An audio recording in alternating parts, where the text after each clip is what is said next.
One, Lena and Galif needed to be in the back row, and I forgot to do that. And two, people were a little on the low side for health, and yeah, I'm not using a Phoenix down on that fight. That is way too early to use something that valuable.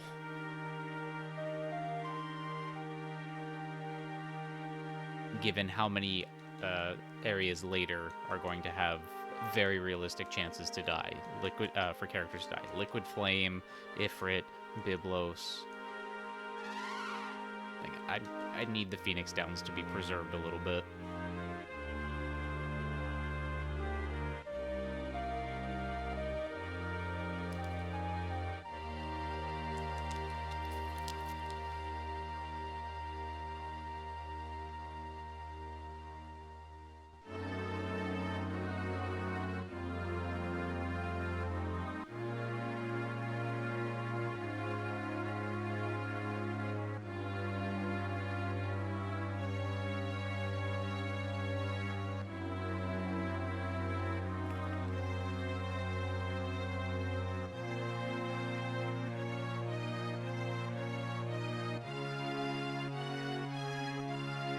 Yeah, I could, I mean, just sitting on this cushion and feeling a difference in my back at this moment is really reinforcing the need for me to get a chair, a better chair. There are a number of things that I need to more or less upgrade in my life. Office chair being one of the more important ones, but also some kitchen utensils and appliances. I could probably do with getting a better coffee maker, honestly.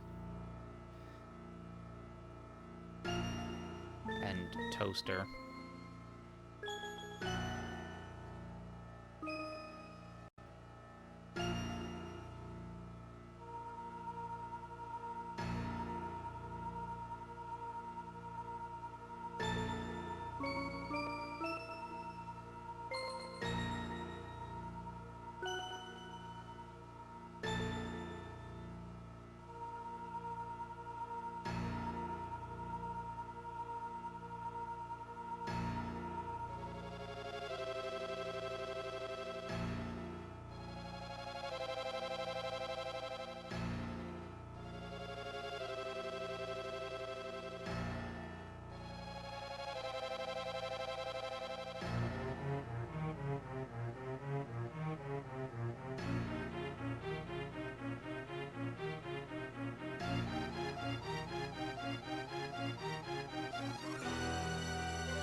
Alright, let's try all this again.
Oops. A little too low there.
All right, rescued again.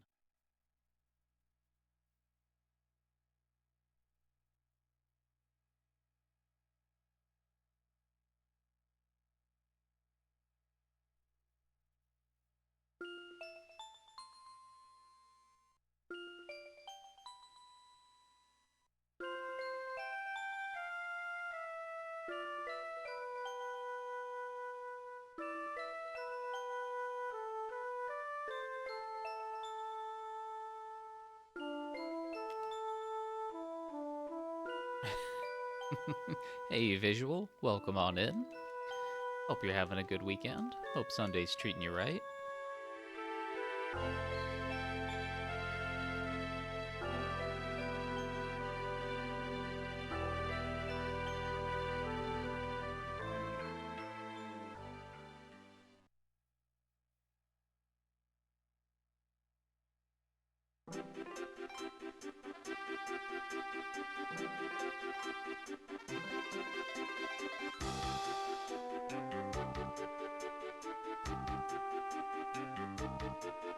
Wait, really?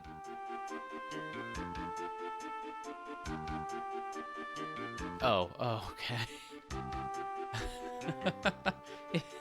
You, gave me a little bit of a scare there. I mean, thankfully, I do have tomorrow off. It is President's Day in the United States, and I do have a government job. So, it is off. I don't have to go to campus. I don't have to do any of that stuff. But, had a moment where I thought, like, oh, I guess I slept through Sunday. No wonder I'm so tired.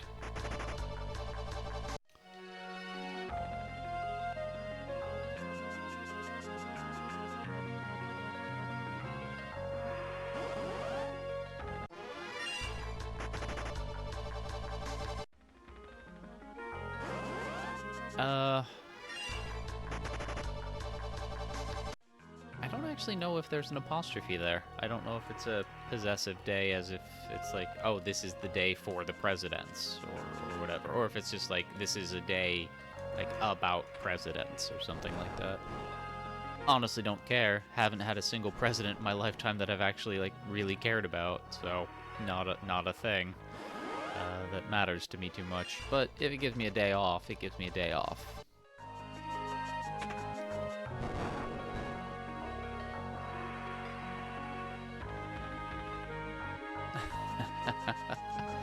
Yeah.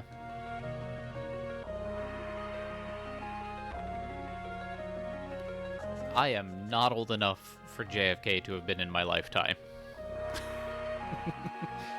I know that I talk about being a little on the older side, but I am not that old. I am 39. Well, I will be next month, but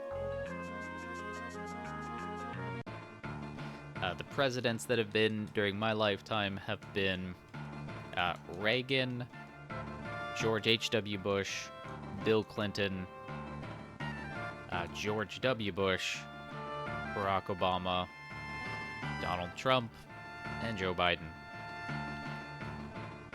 Not exactly a lot of great stuff there. The best one being Obama, and even then, he kinda sucked.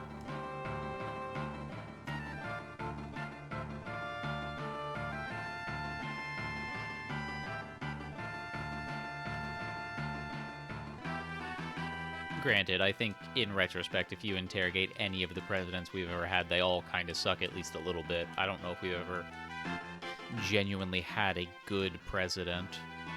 Jimmy Carter's probably the closest to that, and even then, his own sort of, like, his being a good person and of good moral caliber is kind of what stopped him from being a good, effective president.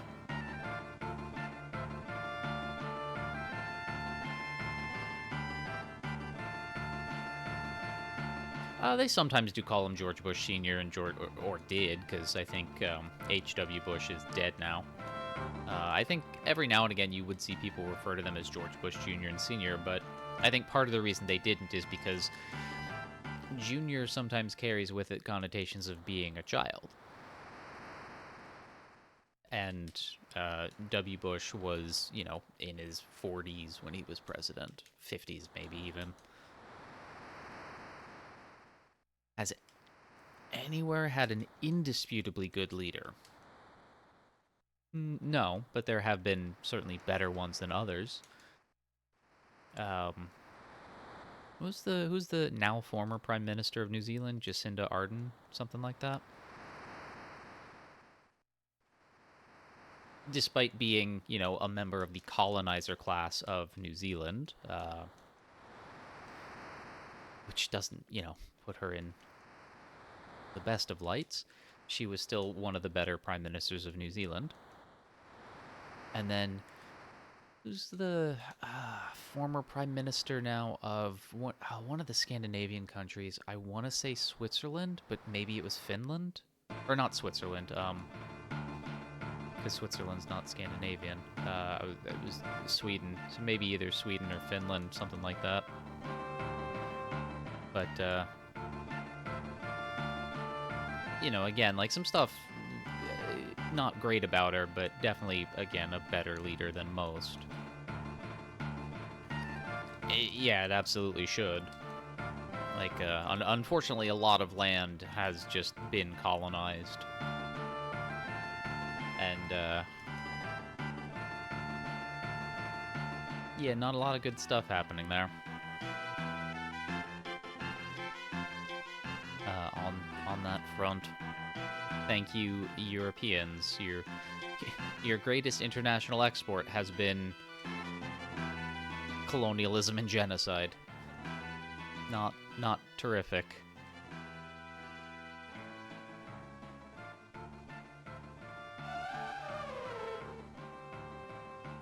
But yeah, like, I mean, the same is kind of true for any of the other holidays that I get a day off from. I'm not a religious person. I'm not a particularly patriotic person. Any of this other stuff. So all those days off that I get for 4th of July or Christmas or whatever, I don't care about the day. But like, I'm glad I have the day off.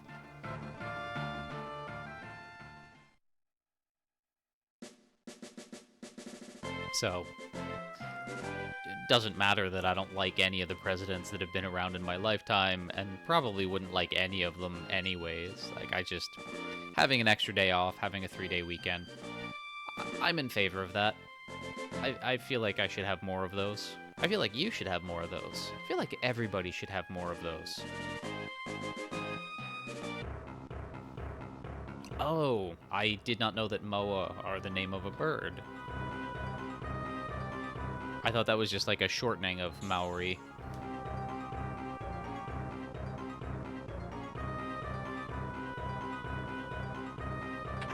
Which just shows how little I know about anything.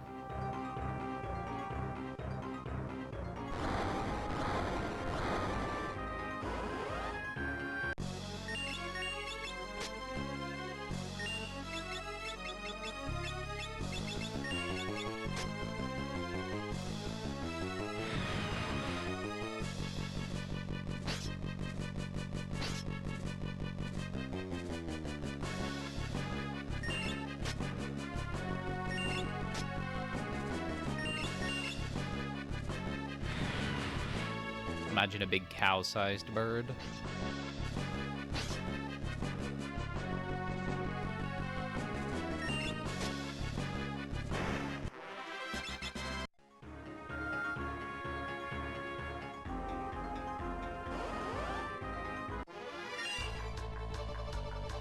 Run, please. There we go.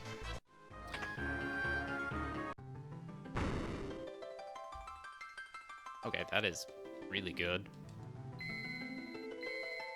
4 meters tall and 250 kilograms? Wow.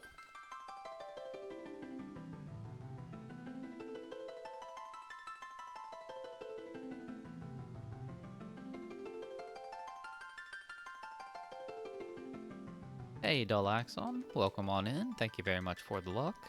I hope Sunday's treating you well. They were hunted by this gigantic eagle that went extinct because of their extinction. Ooh, yeah. Certainly speaks to the interconnected nature of nature. That, you know, the loss of any one species will have a lot of potential cascading effects on the larger ecology.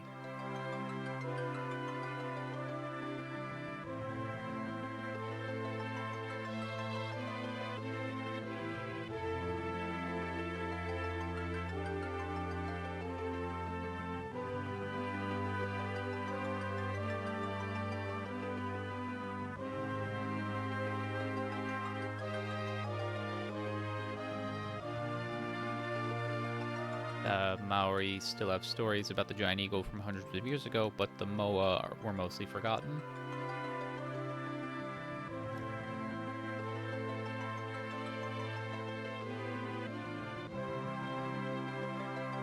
Kind of strange then, if the giant eagle went extinct because it lacked the prey that it tended to survive off of, that people would forget about the reason that the giant eagle went extinct, or it would be less remembered why.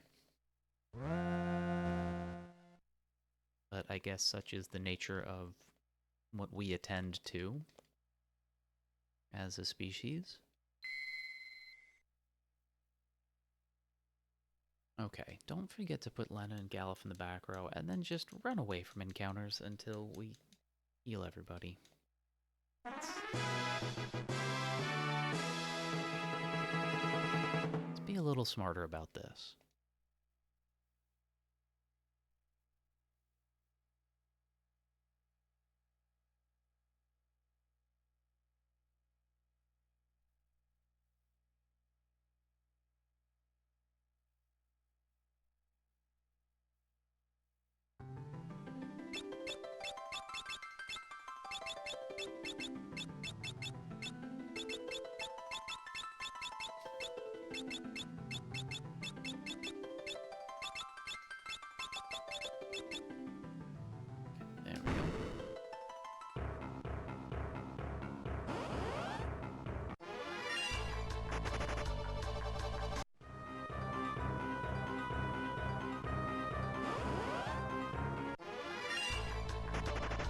Sure would be nice if I could move properly.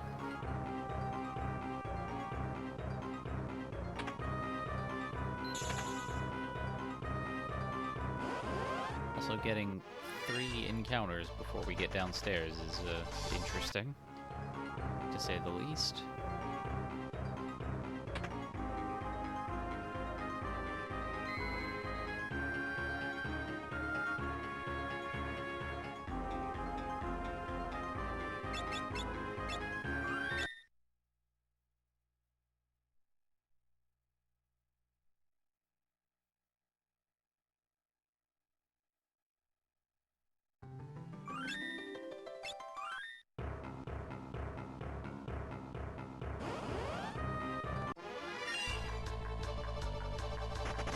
Please run. There we go.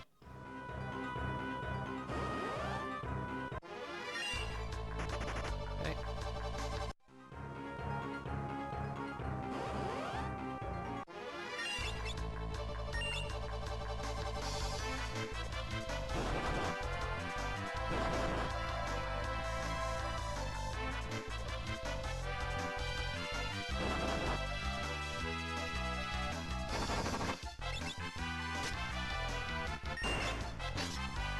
Okay. Well, that's good.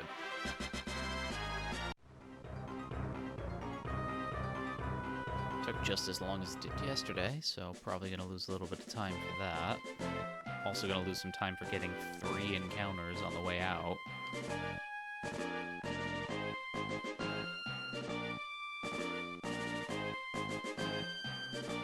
But that's fine. There are theories that the eagle would have hunted humans as well when they arrived, so maybe that had a greater impact. Yeah, actually, probably.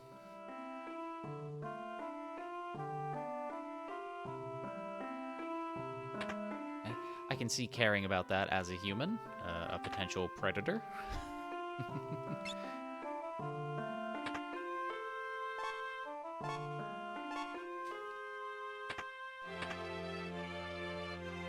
Come on.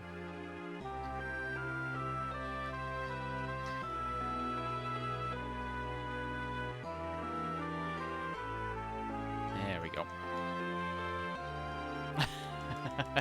No worries. I am just tired is all. I don't think I slept badly, but I didn't get much sleep. I've been up since 4 a.m. and I couldn't get back to sleep.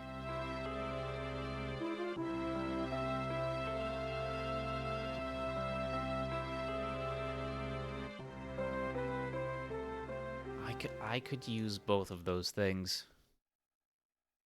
A good long sleep and a really large cookie. That is what this little gecko needs.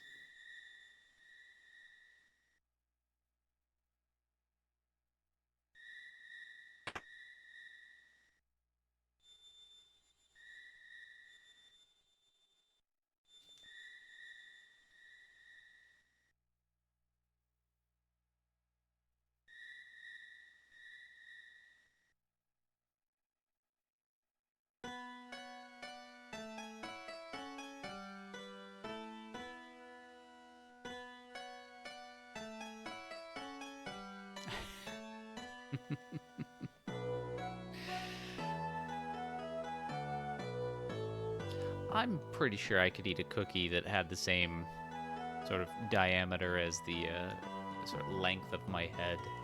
It might take me a little while to do so, but I'm confident I could do that. Actually, I'm very confident I could do that because I kind of routinely do things like that with pizza. That, like I'll have half of a large pizza by myself. I mean, I guess a cookie would be different because cookie dough is a slightly different density and airiness and all that. So maybe that would be a little bit of a tougher thing to eat, one as big as my head. But certainly pizza I can do.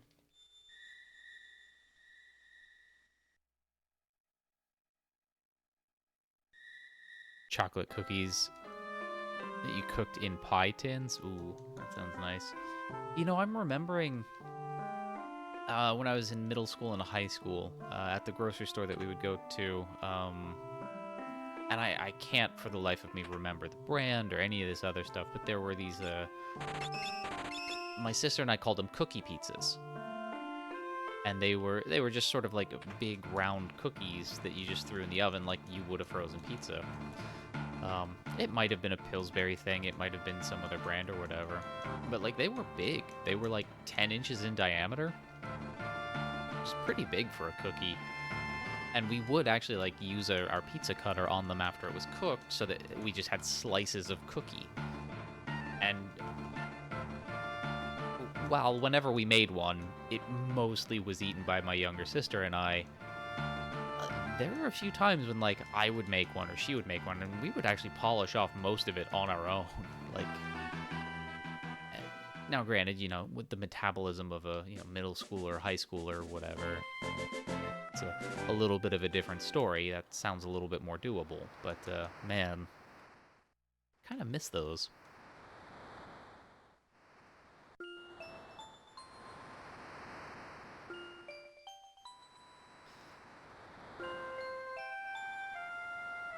Although lately, in the summertime, when watermelons are in season, like big watermelons, what I'll do is I'll make a watermelon pizza. And this is a recipe I got from my best friend, or at least a cookbook that was, a recipe in a cookbook that was owned by my best friend, or still is owned by my best friend. You cut like an inch thick or half-inch thick slice of watermelon, like the full diameter of the center of a watermelon.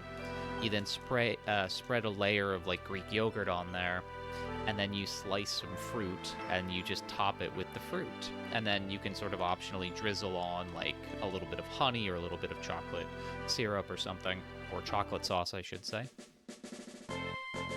Which I've never done, but I do like it with the fruit, and then occasionally like sliced almonds as well. And that is incredible. You know, sliced strawberries, sliced peaches, yeah, like it's amazing. And since I've been making that, it has become one of the things I look forward to about summer the most. It's amazing.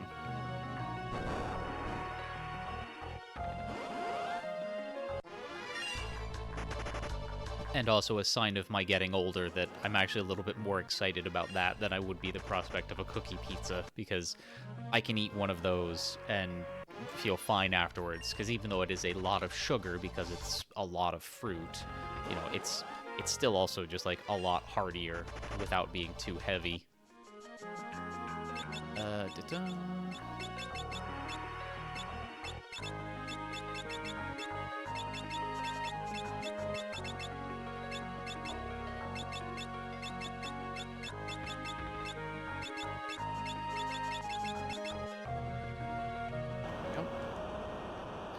That said, if somebody did bring me one of those little cookie pizza things, I would not hesitate to make that. And I'm saying that even though I had lunch right before stream, where I had some a burrito bowl that I made with some very wonderfully seasoned beef and some spicy rice. Really good, very filling, very hearty, but yeah. So even though I'm not hungry, there are a few things that I can think about right now that if you put in front of me, I would actually just eat.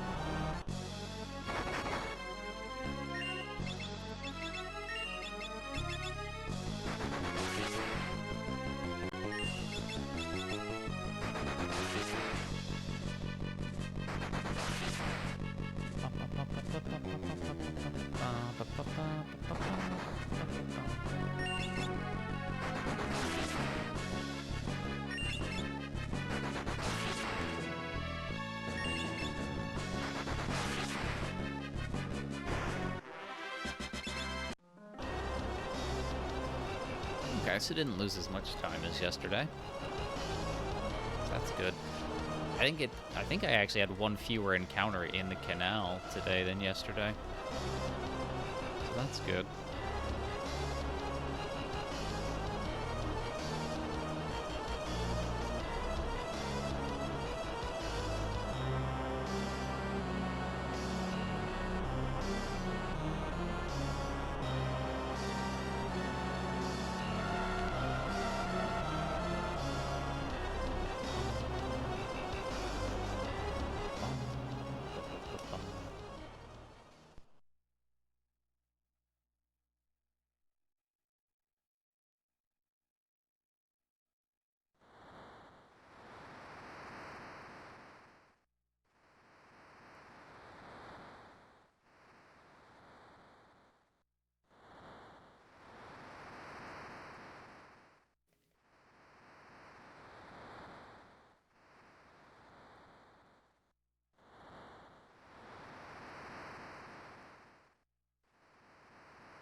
That's right.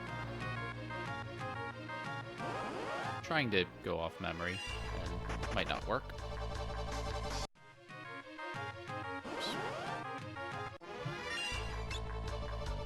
Cool. Yay, run away.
I will always appreciate how, even though it wasn't necessarily intended to be that way, how it was maybe a little bit more intended to be comic relief or, you know, just a little bit of a thing. Ferris, like, this game's treatment of Ferris is actually really, really good.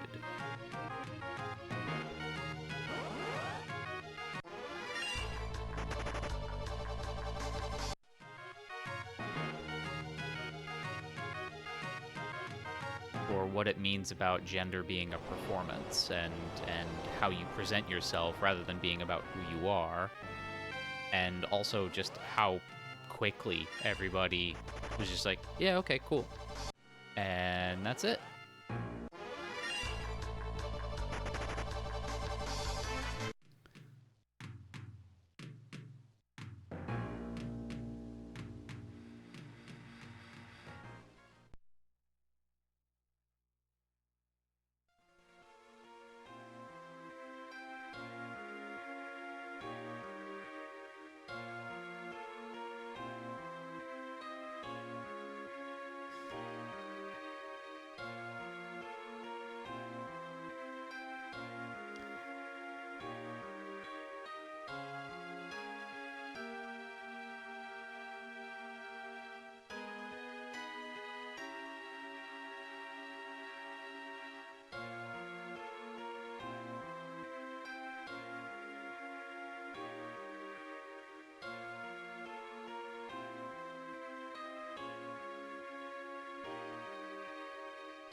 Okay, now after this cutscene, we just have to hope that the siren fight goes better than it done for the last few run attempts. Please don't haste yourself to start. Just Libra, silence, slow Ferris. There are a number of things you could do that would be really good. Hasting yourself, not one of them.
That's actually pretty much perfect.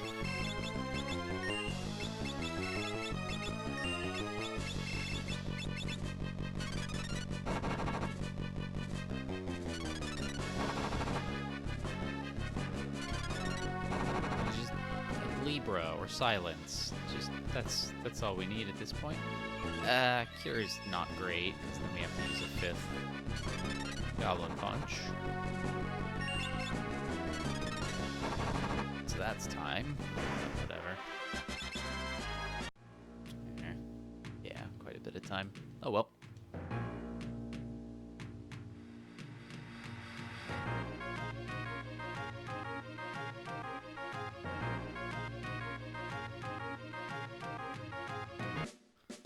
Nobody died.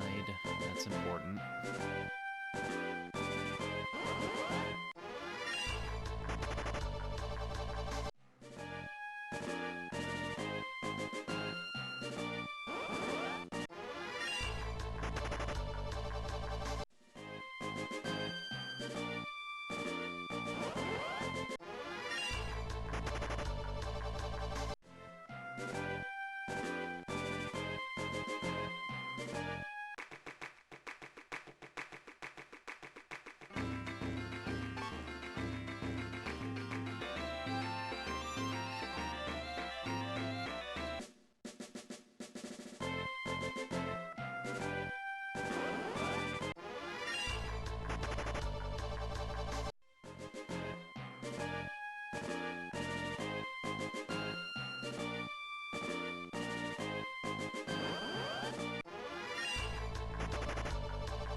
Come on, 2 rock slugs.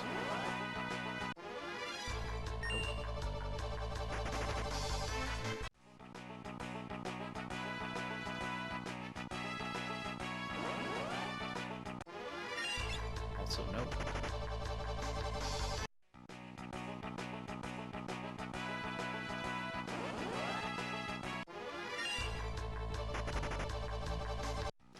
Come on.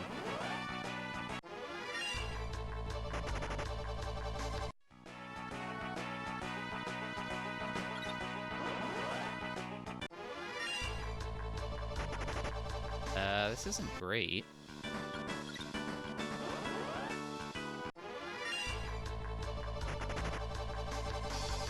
Seriously.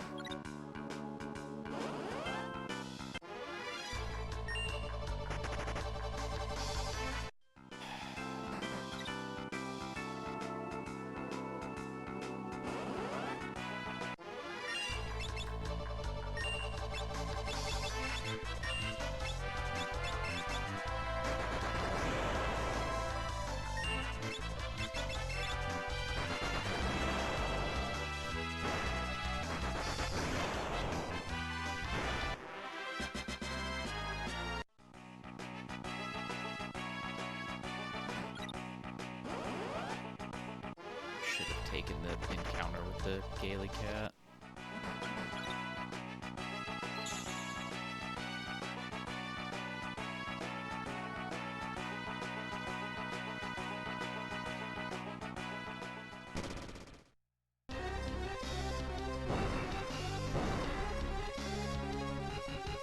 That's actually something I need to do now, is to look at the encounters in, well, North Mountain here, Walls Tower, and then Draken Vale, to see what I need, where I can do substitutions, and how I just sort of deal with some bad luck, because all of this time loss is trying to get that encounter, so that I can have the levels to fight Garula.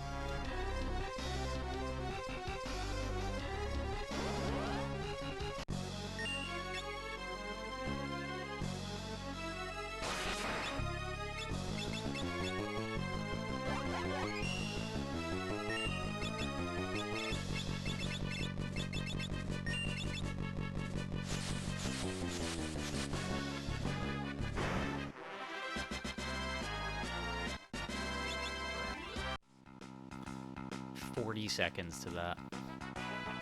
Cool.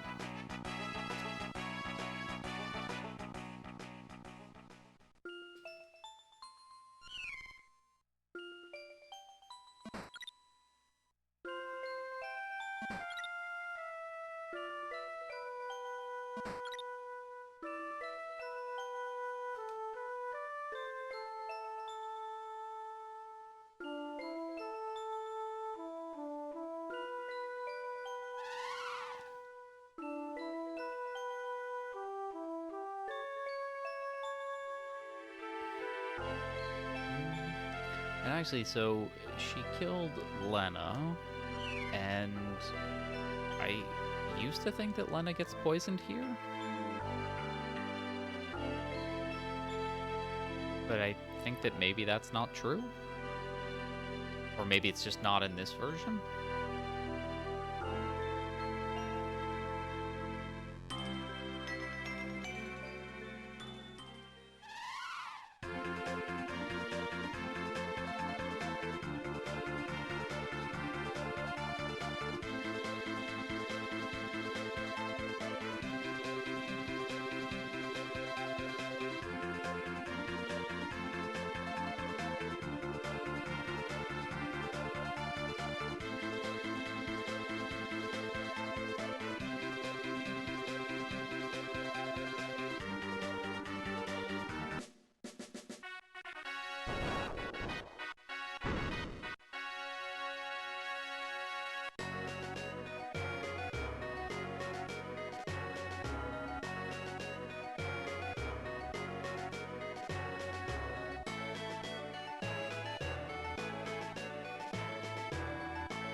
And none of the rulers in Final Fantasy V know how to delegate. They all are personally involved in everything, which seems to be to their downfall quite a bit.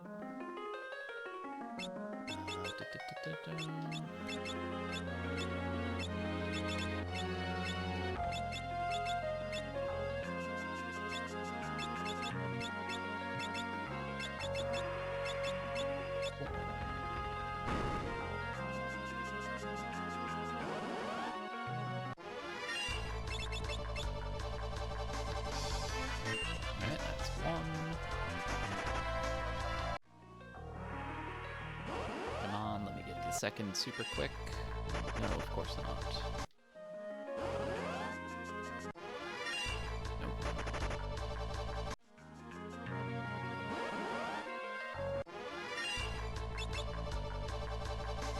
Alright.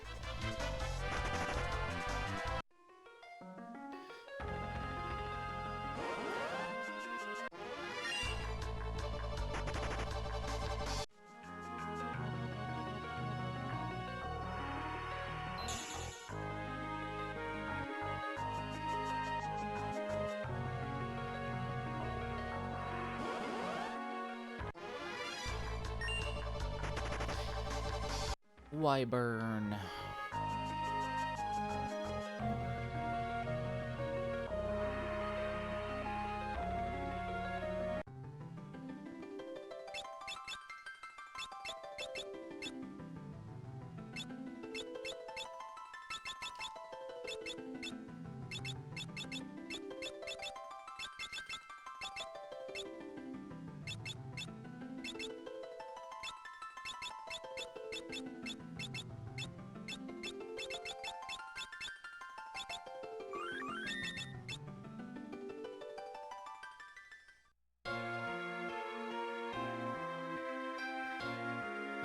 Now, probably gonna kill Lena, which would suck. Okay, good.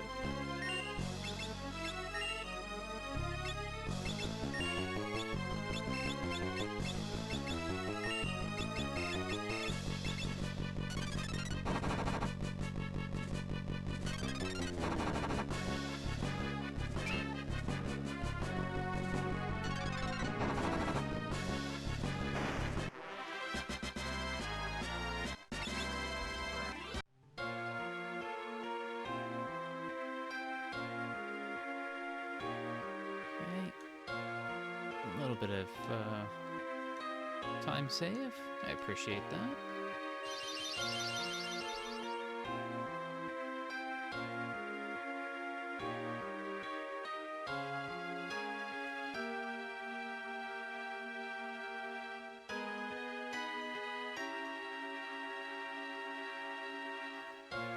Very likely due to the quickness with which we got the Mithril Sword steals. More than anything else, but I will take it.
The saddest boy. Poor Sildra.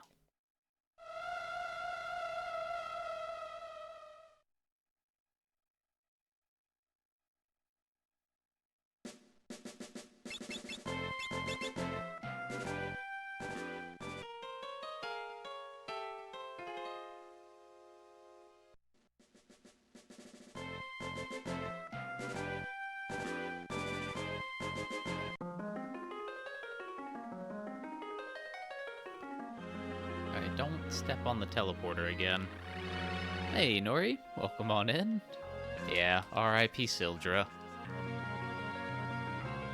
And, man, you are just streaking all over the channel, aren't you?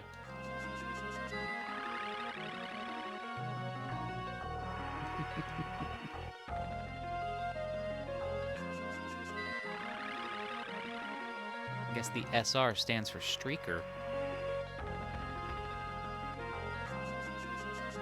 Okay, run up, run up. Don't run down and then back up. Let's not be silly. There we go. Or at least let's not be silly in that way. Let's not be silly in ways that lose time. Be silly in other ways. Plenty of reasons and ways to be silly.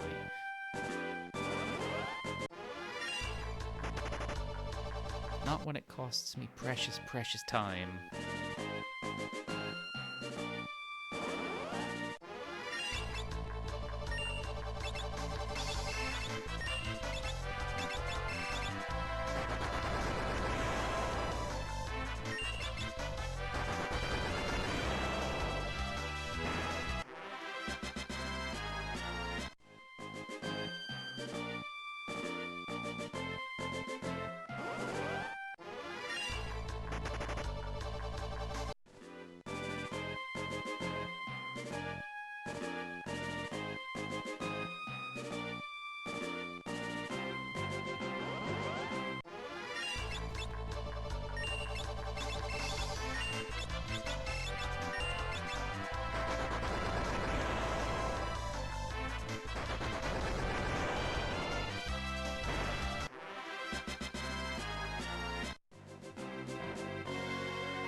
Wow, this is just bad.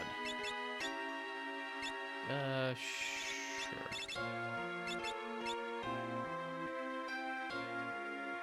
I think really the most important things there are Flame Rod, Broadsword, and the blank space.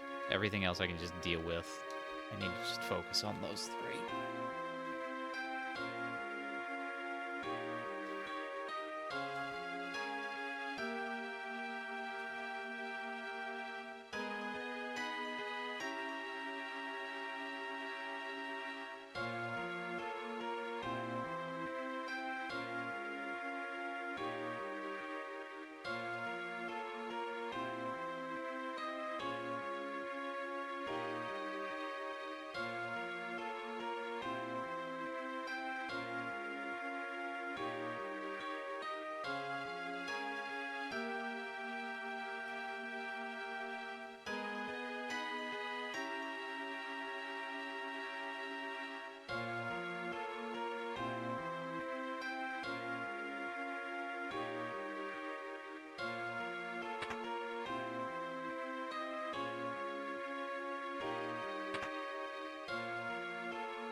No worries. If the pup needs to go out, the pup needs to go out.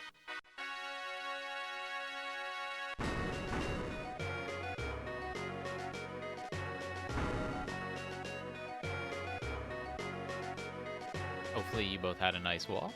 Oh goodness, could I walk properly in here, please? Thank you.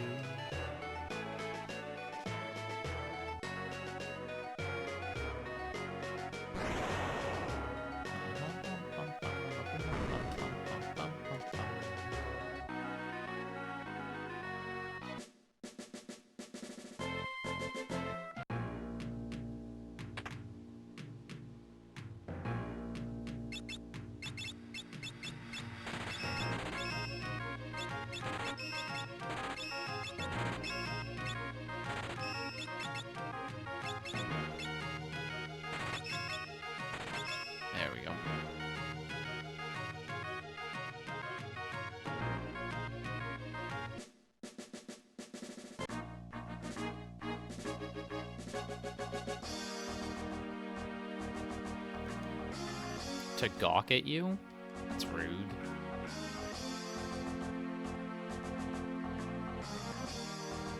She needs to start minding her business.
Human to tornado. Human to tornado.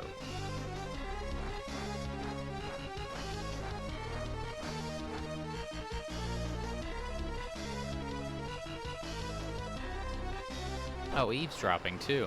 That's fun.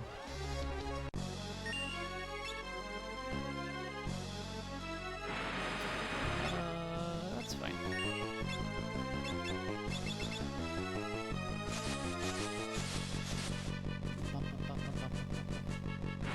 Tornado, tornado, tornado. Ooh, that's not great. Alright.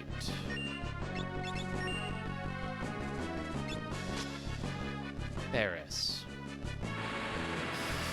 No, I think I've got to do... no. Actually, wait a minute. We can do that after.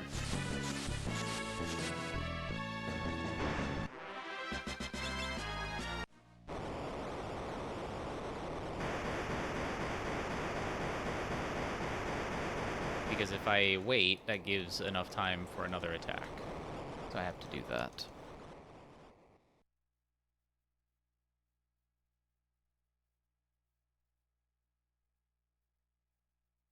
It does mean Ferris is a little low on...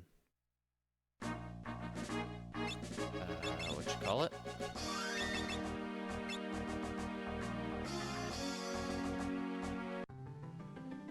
AP.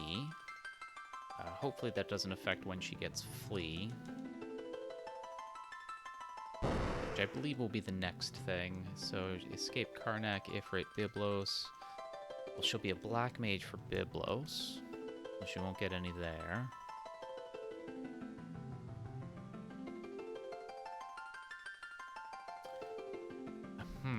Actually...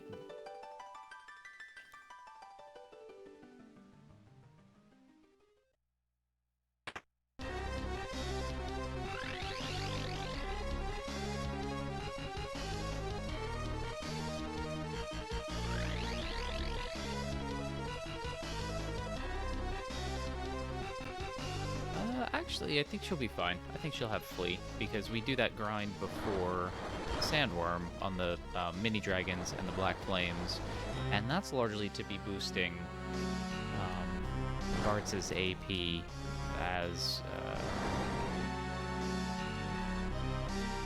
Beastmaster. So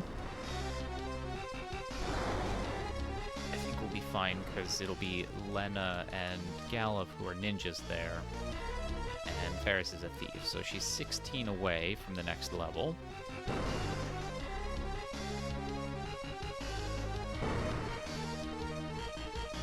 I think that's Flea, so she'll get 3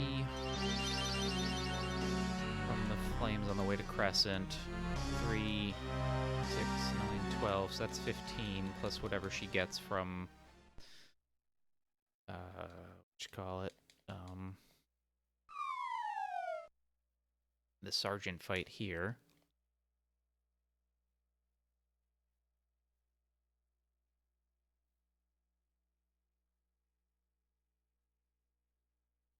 And then Ifrit, yeah, and Ifrit. So yeah, she'll be fine.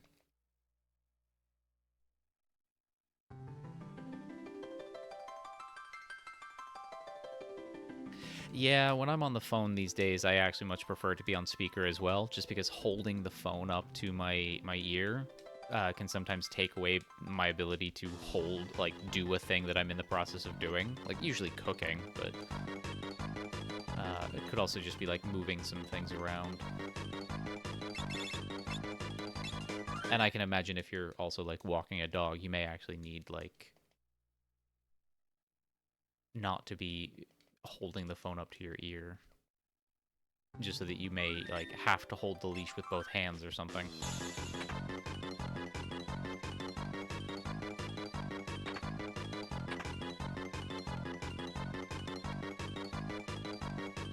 Of course, I guess that kind of depends on how big and how strong the dog is.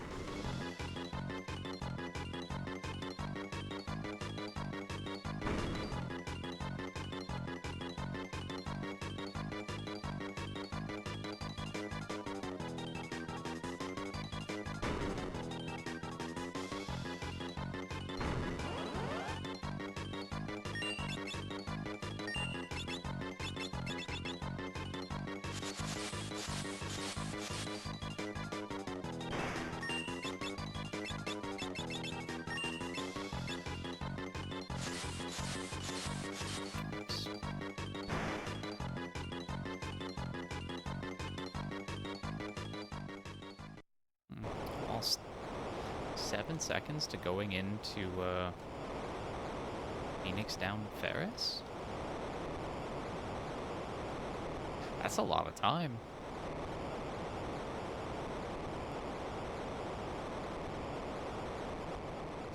Buttercup's definitely not a small dog and is quite strong.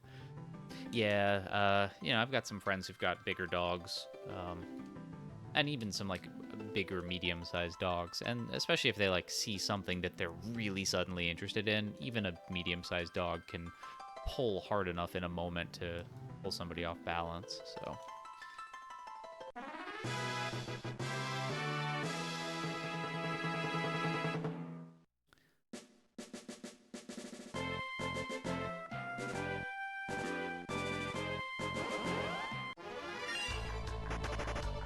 Man, 7 seconds is a long time to have lost there when all I needed to do different was go into the menu and bring Ferris back.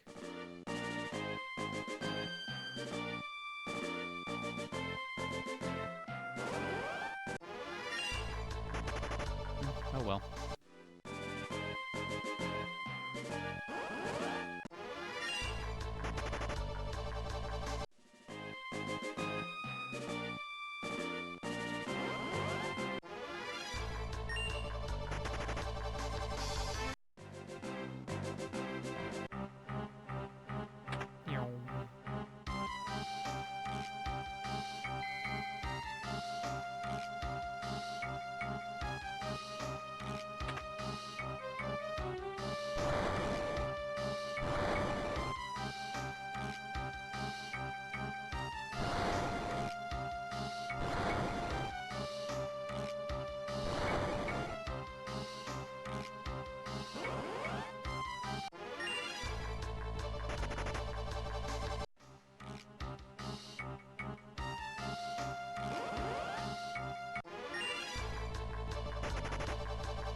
enough.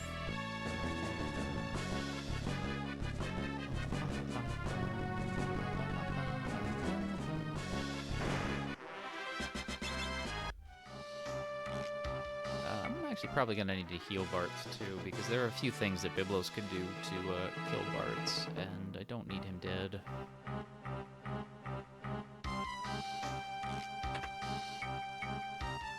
But maybe Phoenix down is actually probably the better way to go, just in case.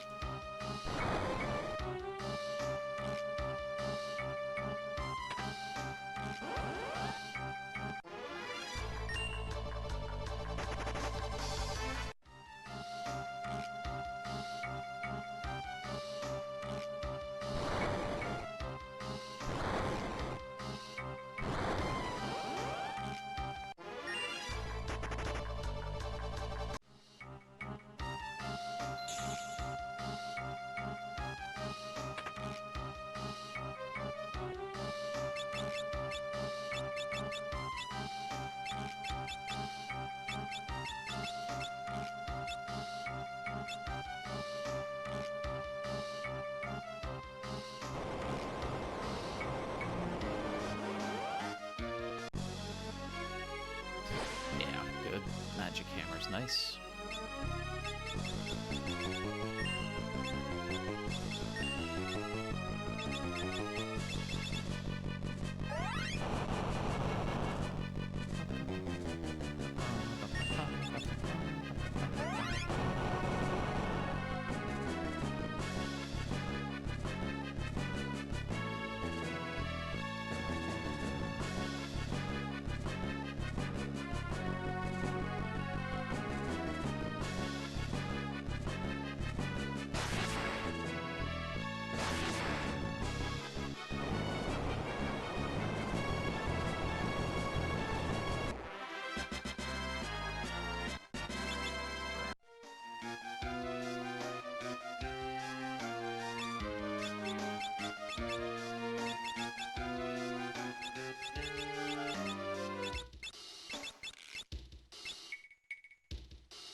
Alright, not a bad segment, all things considered.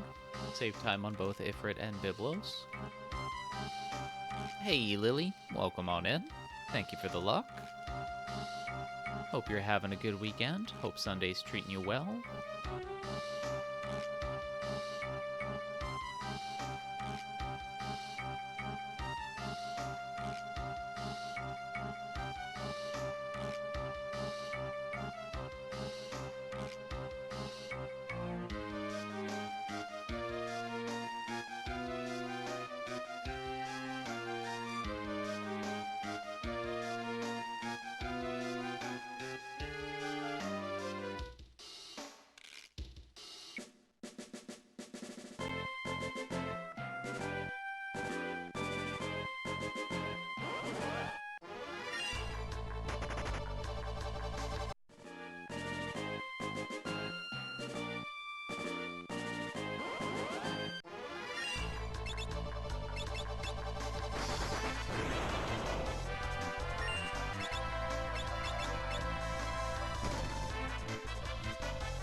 Just run away.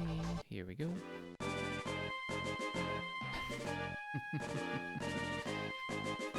Hey, Motzi. Welcome on in. Hope you're having a good Sunday as well. Hope the Shrost didn't scare you.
Well, if you're feeling really sleepy all of a sudden, might be good to lay down if you can take the time to rest.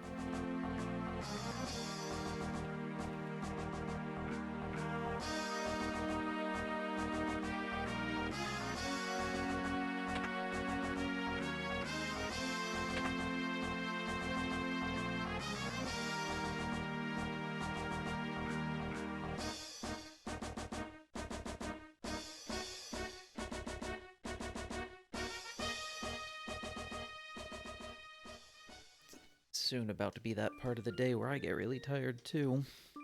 And on top of starting out in a tired state, that's going to be interesting. Well, let's actually see. Where are the places that I could make horrendous mistakes? Archaeoavis. I could actually just get bad luck there.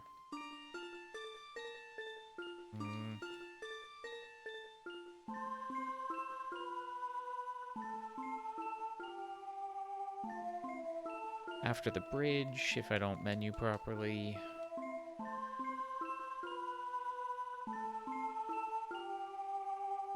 And after gargoyles, dealing with the pyramid and all that.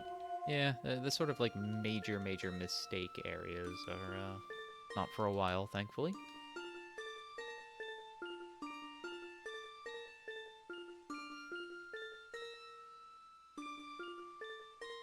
Although that said, I could still get unlucky, say, in the upcoming boat trip. If I get a couple of Ibis encounters and they decide to bully someone, that could be really bad. Although I do have 2 Phoenix Downs, so wouldn't kill the run, but it would really put a damper on things. Could also get unlucky with the silver bow again. That's actually a mistake that I could make, is failing to menu once we get to Crescent. And dealing with that nonsense.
Developed a little bit of a superstition that being closer to the shoreline reduces the chances of getting an Ibis encounter, even if I could still get the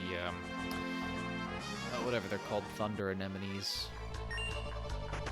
and Sahagin, that encounter, in fact.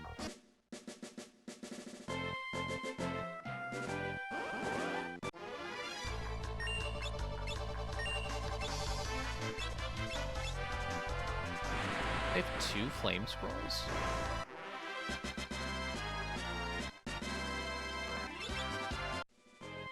Oh, liquid flame. That's right.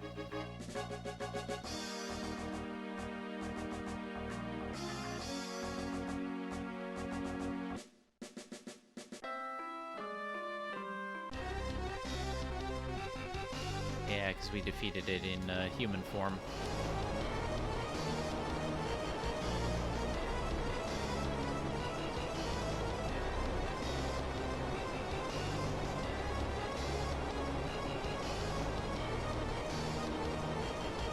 What are the potential prizes? Flame scroll, flame bow, and flame rod, I think. There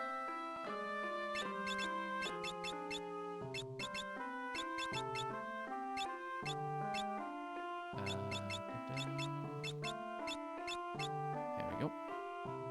Menued. Safety save, because nonsense.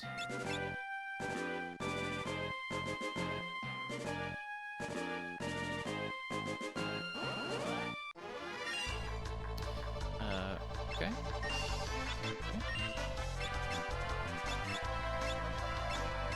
Let's actually get that out of the way, just in case.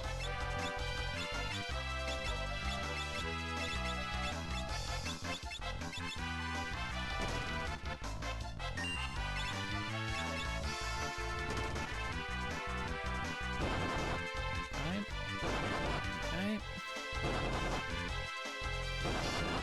Alright, we're getting some bullying going on, but that's fine.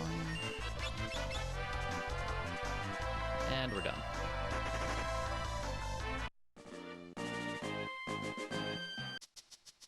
Alright, now to see if this black chocobo will giddy.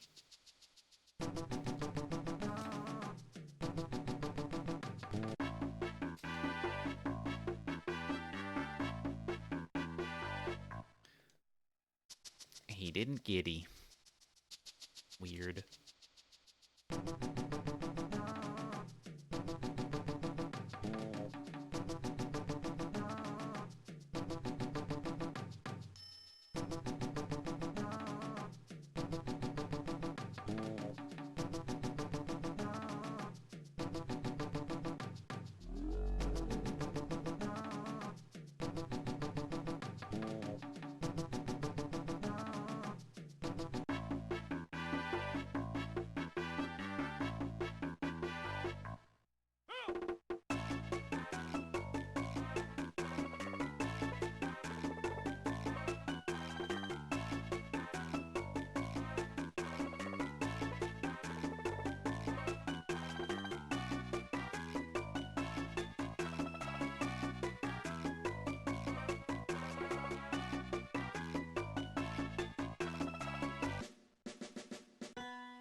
a Ferris learned Flee there. That's good.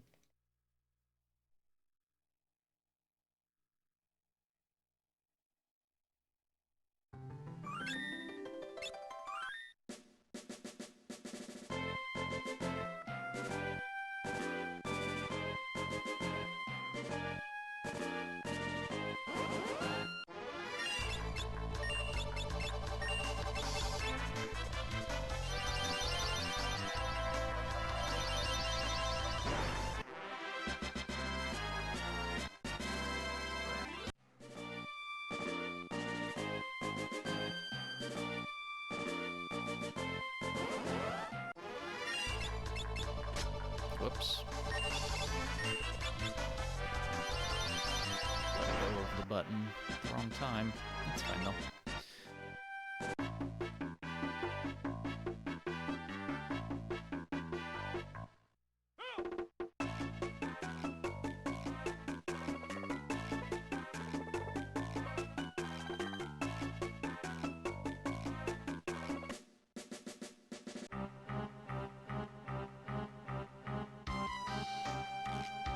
Okay, don't forget to take one of the Silent Bee encounters.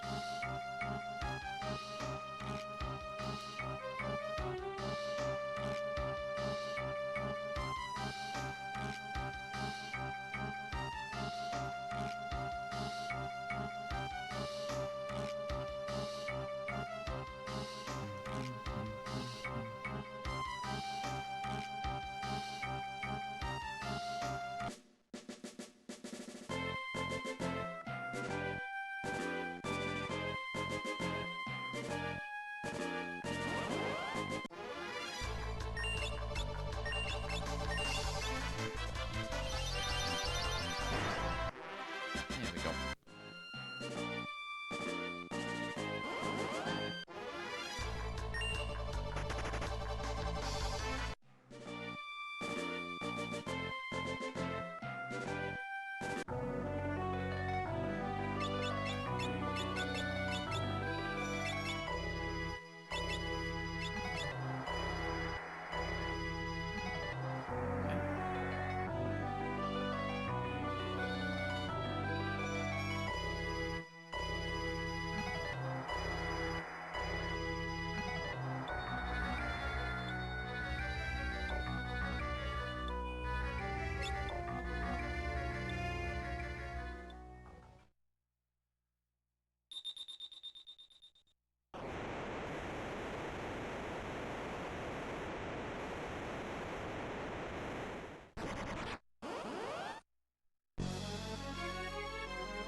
Come on, stay in front. Stay in front.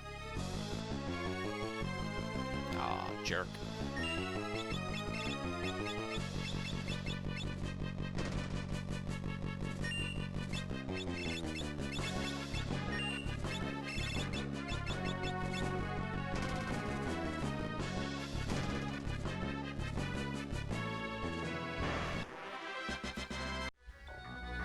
That's a bit of time loss.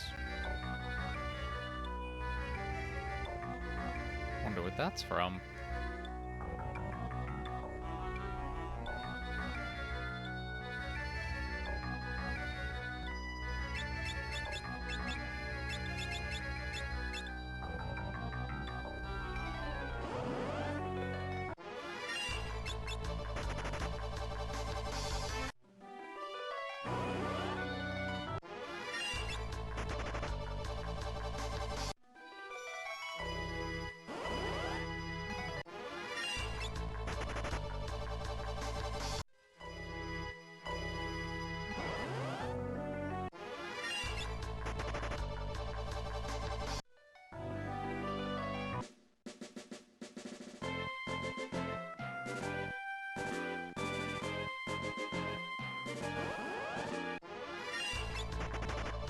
Yeah, that's actually a lot of time to lose between Biblos and Sandworm.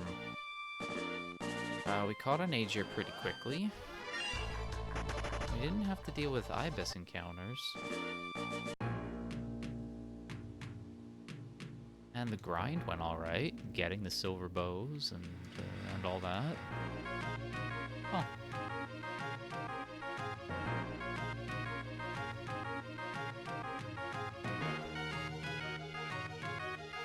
very strange.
Getting sleepy.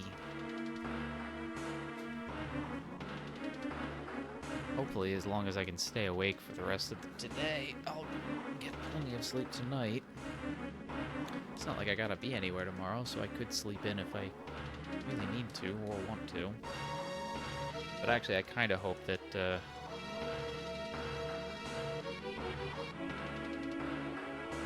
tomorrow I get some work done.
Yes, let's let Bart, who's scared of heights, do the airship flying, and not Ferris, who is the captain of a pirate ship.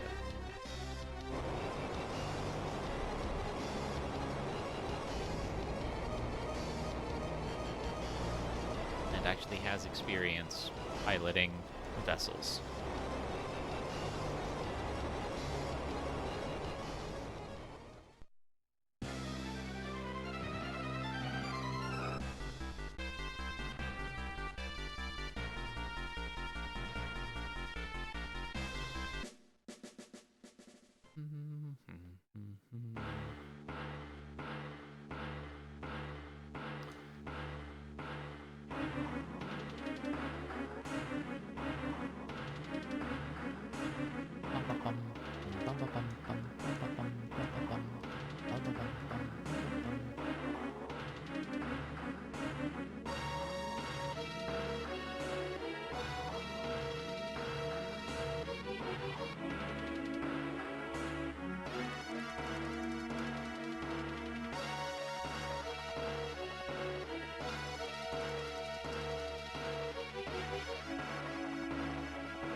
All right.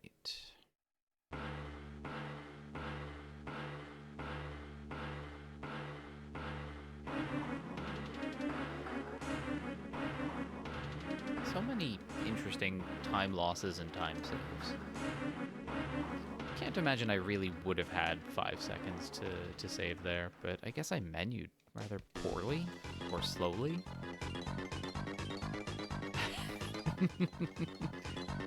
Oh no! Bunny coming in to stab. Hey Empress, welcome on in. Hope you're doing well.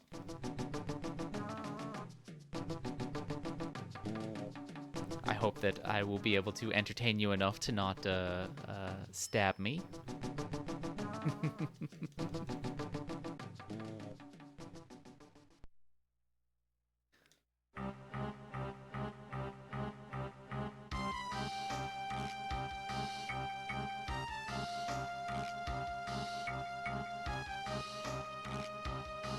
And just in case you don't know, I'm playing Final Fantasy V, but not the Career Day randomizer that has all of the really cool palette swaps and so on for all the different costumes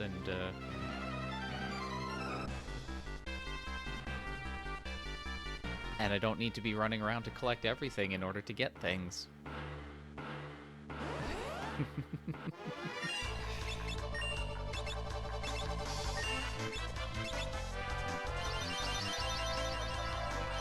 could be better, but you see FF5, so it makes things better? Oh, so you're familiar with the game. Oh, that's good. Yeah, really important.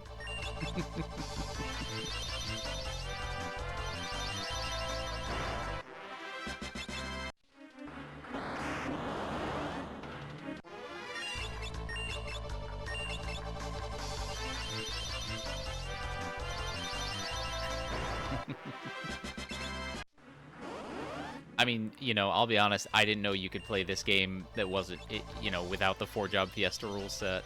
So, like, this is still pretty, like, amazing to me. That you can just change jobs as you see fit. You can use more than 4 of them. I'm also glitching like crazy. It's strange.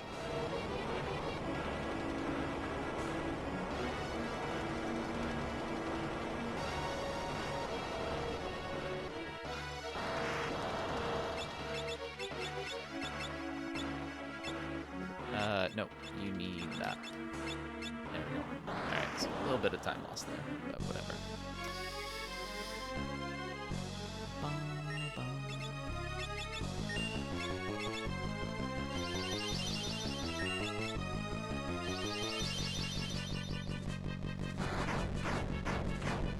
You wonder what glitches? So in the GBA version, the glitches that we use are a lot of inventory shenanigans. More than anything. This lets us steal an item a little bit ago that we sort of steal and glitch into the inventory, so we have 255 of them. We then sell it, so we have a bunch of money. Then after Archeoavis, we're going to glitch into our inventory Hermes sandals, so that we will have Hermes sandals throughout the entire rest of the game, which is great.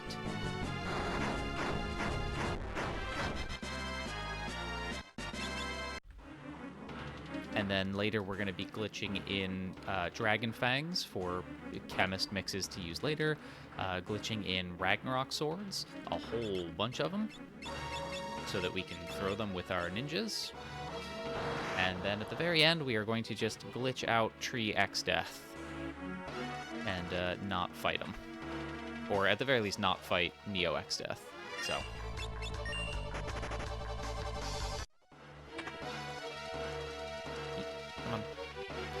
but actually, there is a possibility here, through no fault of anything, except just poor RNG, that the run dies. So, this is a potentially harrowing moment. Actually, no, we don't kill it with a counter. At least, we don't kill Tree X Death with a counter. Actually, we don't even kill Archeoavis with a counter. We bypass them counterattacking and form changing. In the case of Archeoavis, we release an Aegir, and that does HP sap. In the case of Tree X Death, what we end up doing is glitching in via the Chemist the Cannoneer's Blitz Shot, because there is one that doesn't trigger a counterattack, so we just kill Tree Form X Death, and he doesn't counter because the phase shift into Neo X Death is, I think, coded in the same way as a counterattack is. So, it's pretty fun.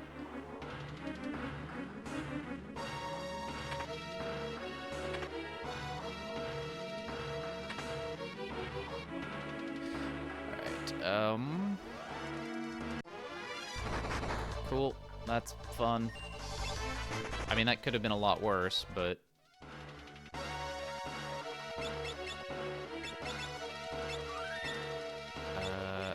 yeah, I guess we've got to do that. Now, we've got to do that.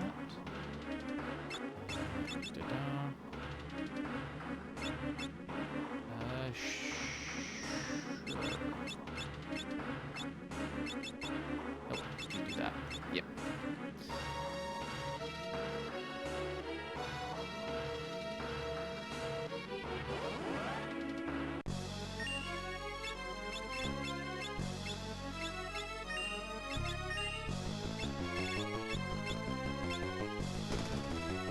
1060.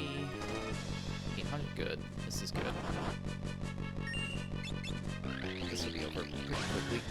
This time loss is having to deal with that Ghidra fight, which sucks.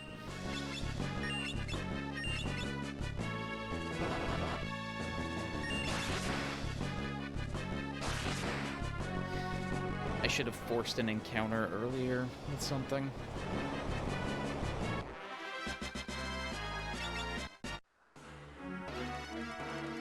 Because that is a bit of a time loss dealing with Ghidra. One of the few enemies in the game that sort of outspeed us when we encounter them. Wait, no.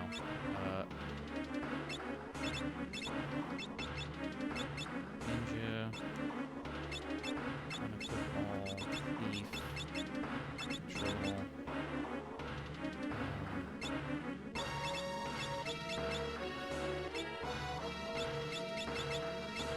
There we go. Sort of RNG.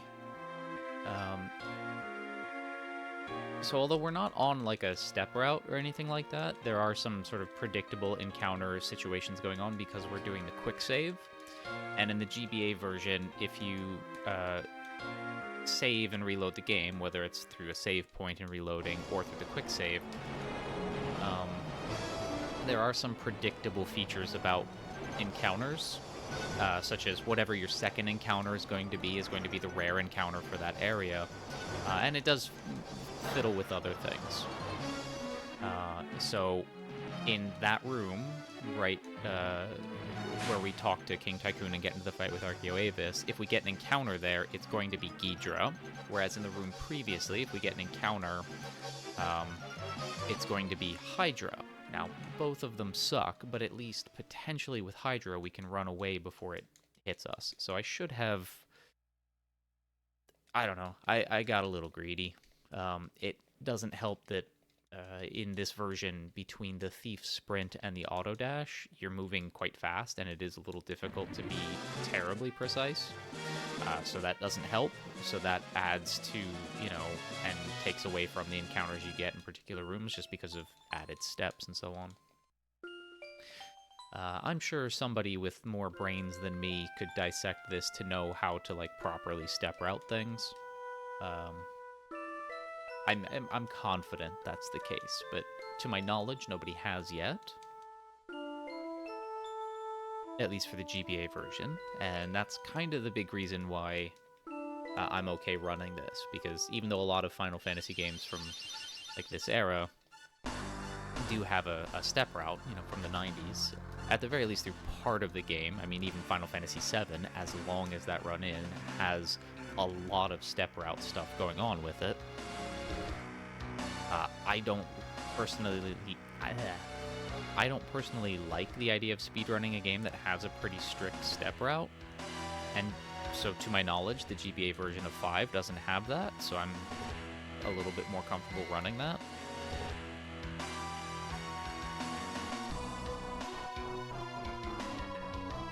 Oh yeah? Where were you farming elixirs with it? Because I can,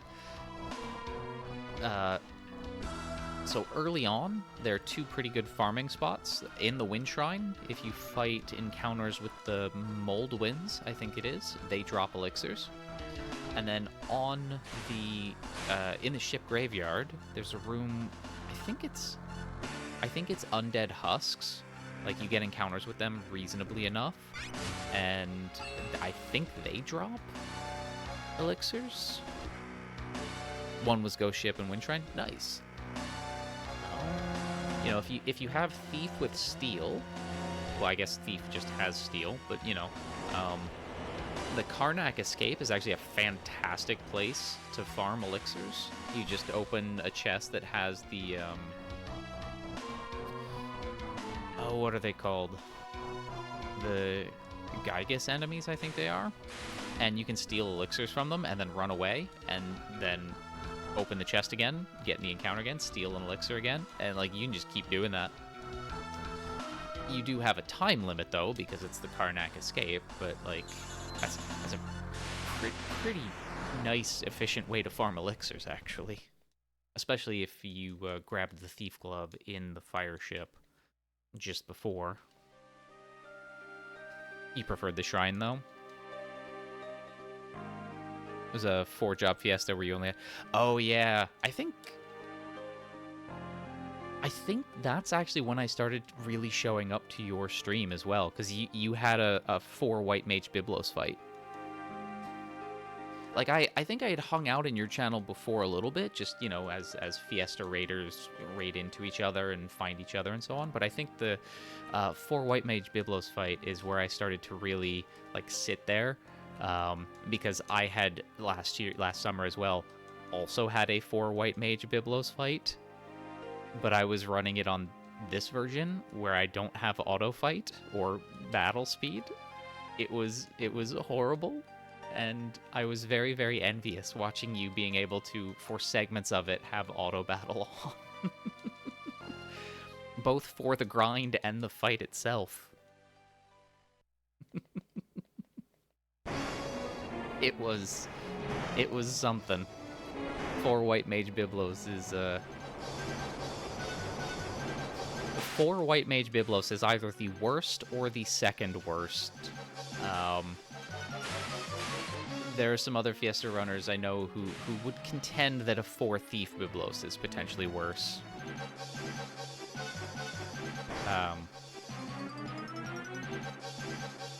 Although actually thinking about it, maybe a 4 Bard Soul Cannon is even worse. So, we got options for worse. Either way, wouldn't wish any of those on anyone. It's not fun. Yeah, for you, it was an hour. For me, it was a 4-hour fight.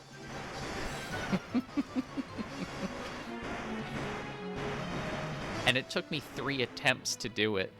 So I think, God, yeah, that was horrible.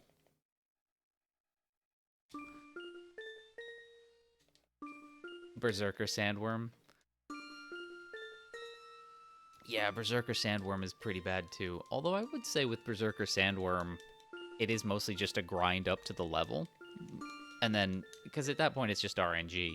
There's not much you can do to, like, make a mistake. Whereas, say, a 4 Bard Soul Cannon, 4 White Mage, or 4 Thief Biblos, you can accidentally just make a mistake. And that causes things to go awry. At least with 4 Berserker anything, you just grind up to a safe enough level, and then just, it's RNG. That's auto battle at that point. It's not fun, but you also don't have to, like, do anything. You could get into a 4 Berserker Sandworm fight and go make a sandwich. You have to deal with that in the randomizer a lot. Ah, I'll bet.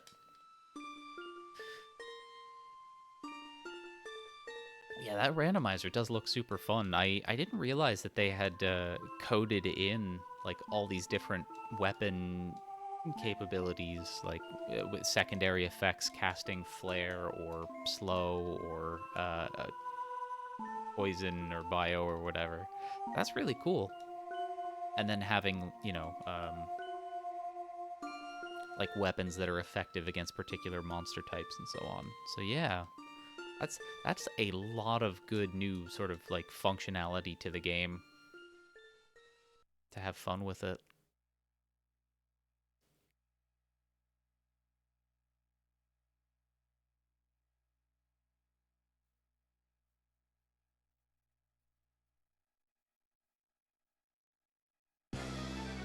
Alright, let's go get Hermes sandals.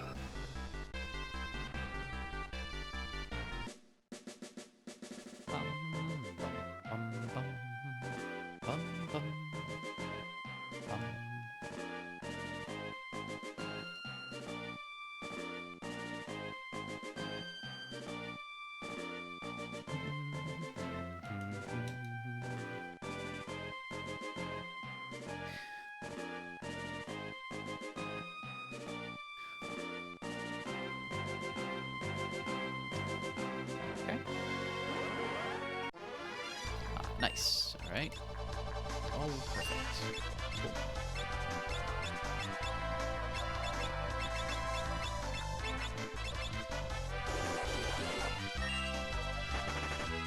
Womp womp.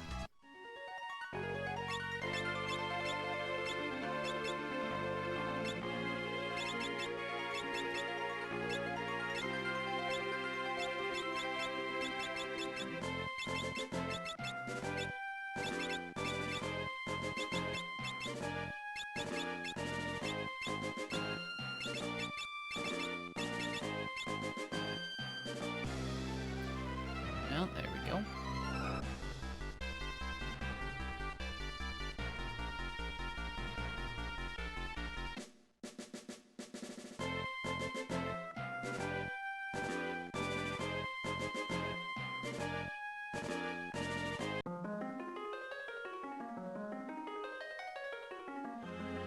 Oh, you know what I did forget to do, though? Heal everybody with the high potions. Which is why I didn't use one to heal Lena before Archeoavis. And that's very, very important, because if we get into a fight with the Chimera, or Manticore, or whatever it's called, it could Aqua Rake and kill us if we are not at full health. I mean, it could Aqua Rake even if we're at full health, but it will kill us if we're not at full health. So definitely need to do that.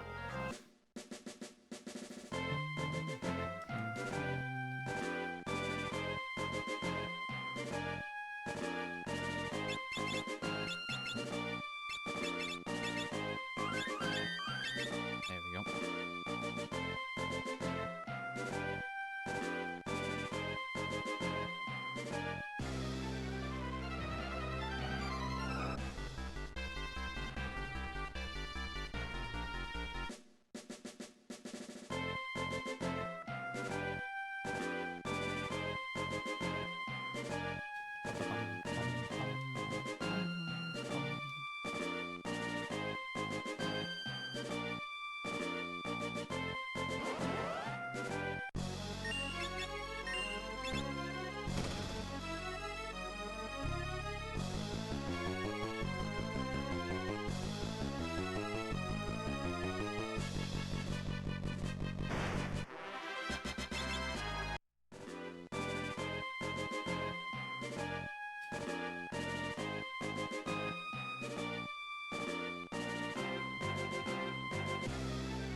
Good enough.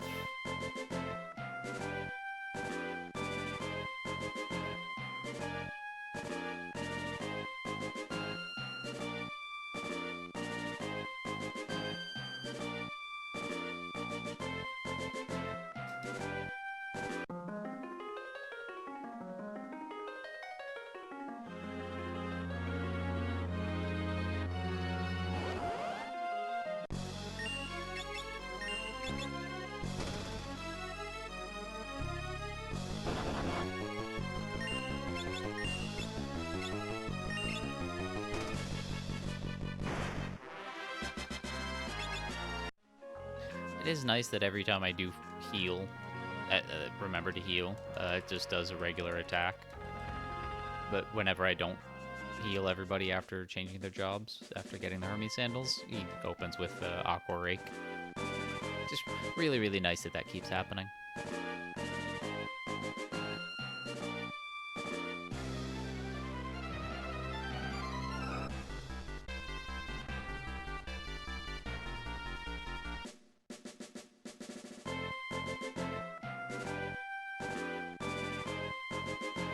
It's like the game just knows.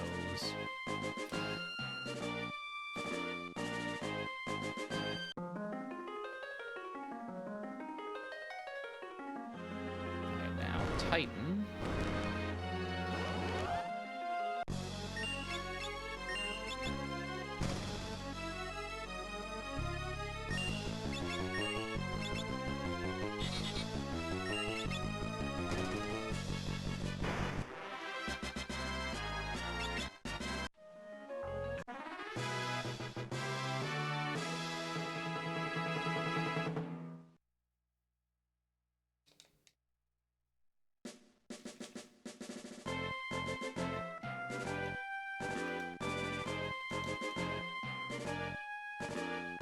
Mashy, mashy, mashy, mashy, mashy.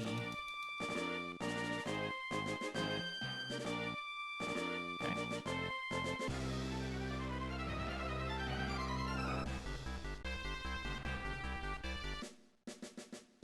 There we go.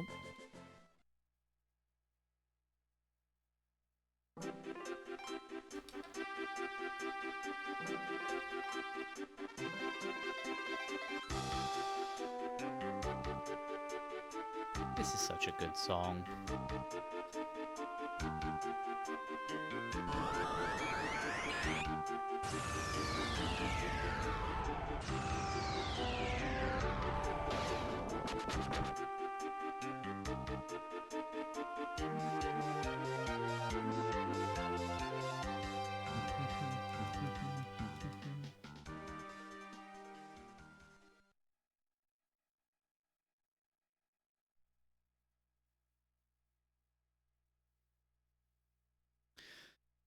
Alright, Bart Samurai, Farrah Samurai with Sprint, use a tent.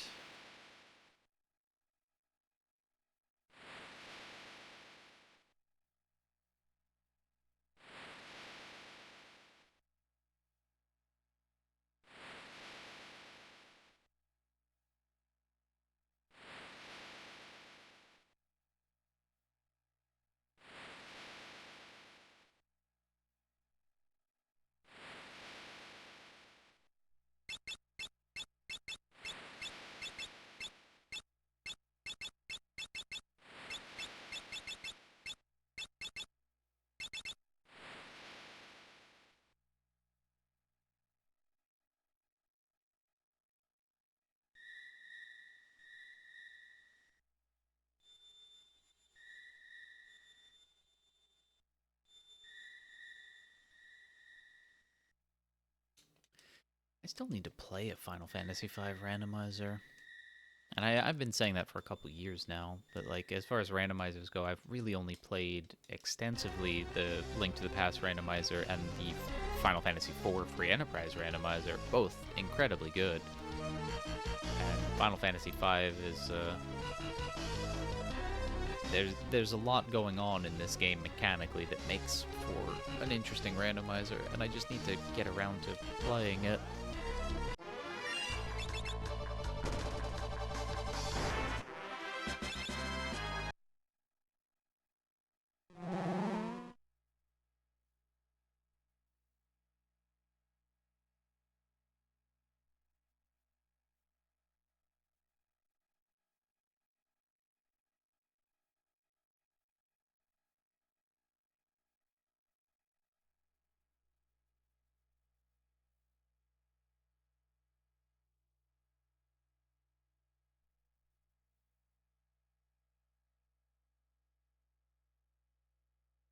You preferred 6?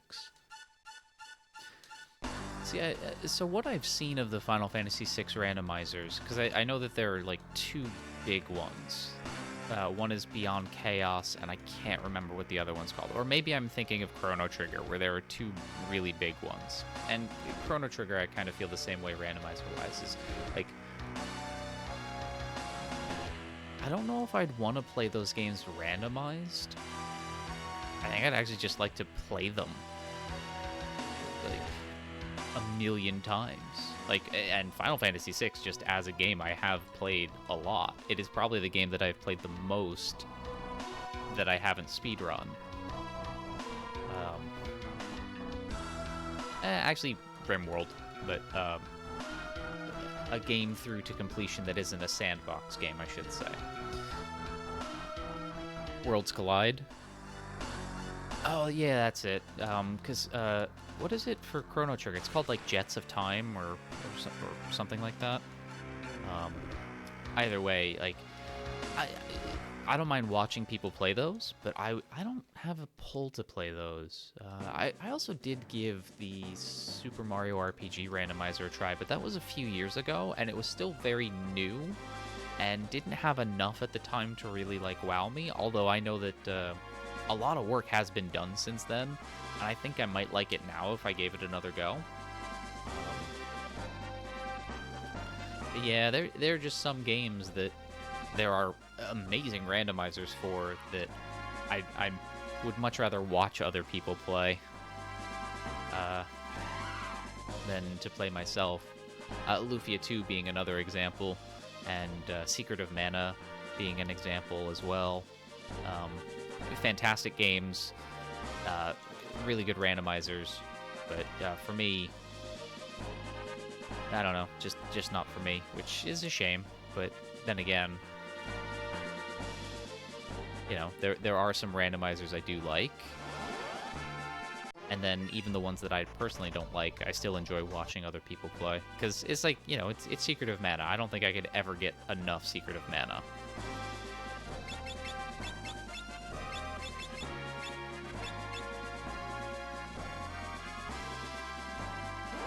Same with Chrono Trigger and Final Fantasy VI. Like, you just... I don't think I can get enough of those games. They're just so good. But at least with, like, Free Enterprise and Link to the Past, and although I haven't played any of the other Zelda randomizers, like, I wouldn't mind eventually sitting down and working my way through an Ocarina of Time randomizer. Like, there's such a nice treasure hunt aspect to it.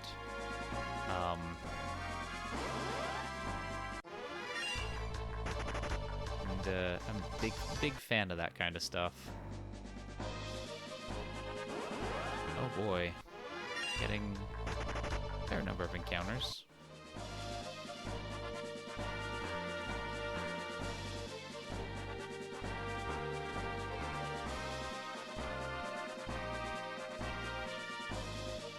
At least no back attacks, he says as we're about to get back attacked. Okay, no. Good.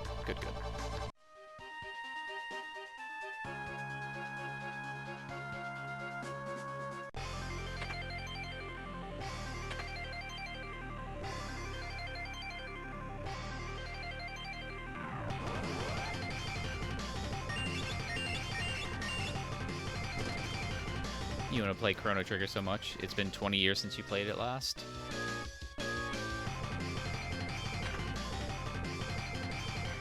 It's a great game.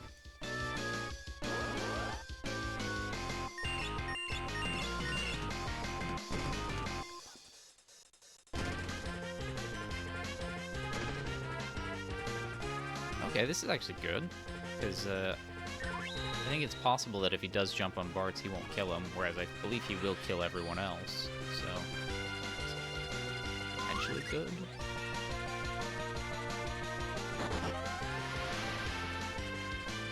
But of course, he does jump on Lena first quite a bit, which is interesting.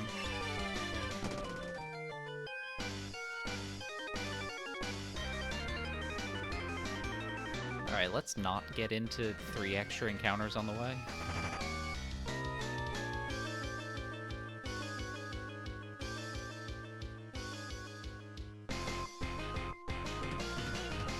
Alright. I think that's only the second time that I've speedrun this game and have gotten through that without extra encounters.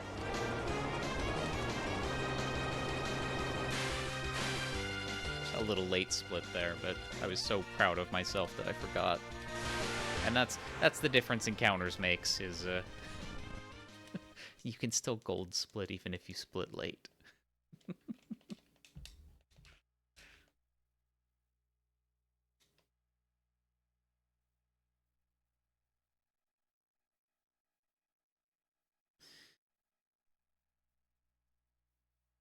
Alright, since only I was gonna say only Ferris died, only Lena died, I don't need to actually worry about resurrecting her. I still can, but I think I have a Phoenix. Yeah, because we got one after Manticore, so we definitely have one. But if we didn't, that's fine. We could have waited until Regal and be okay.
We have all the money.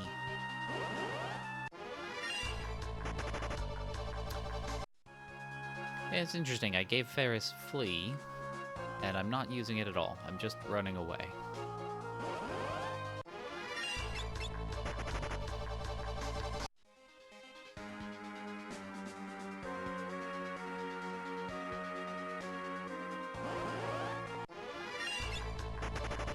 There we go. That helps.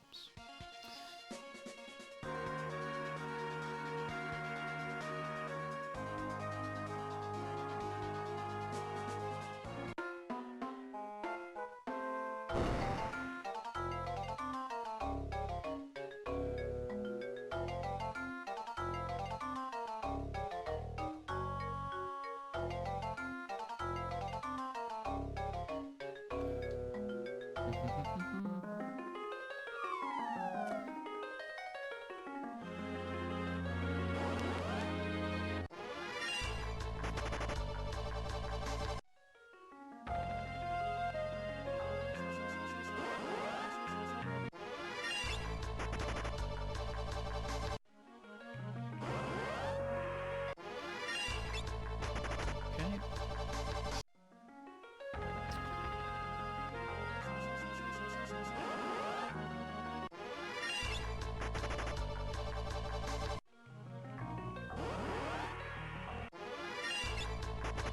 Run away from you.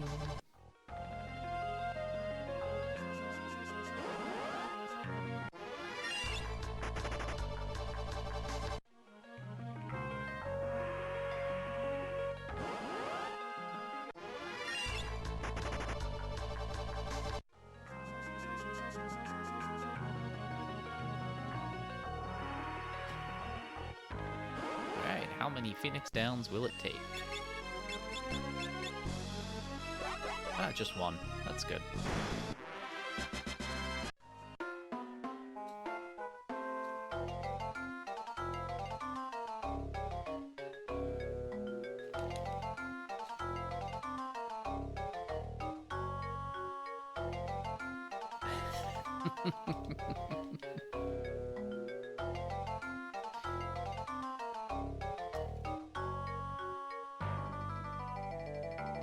Actually, for the Xdeath fight, Bartz is our support character.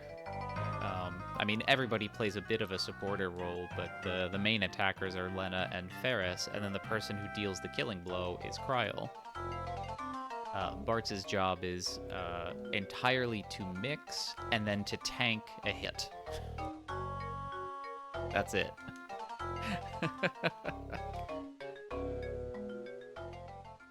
Although I haven't completed a lot of runs of this, I've only had one run completed, which was yesterday's, where I had Bartz alive at the end.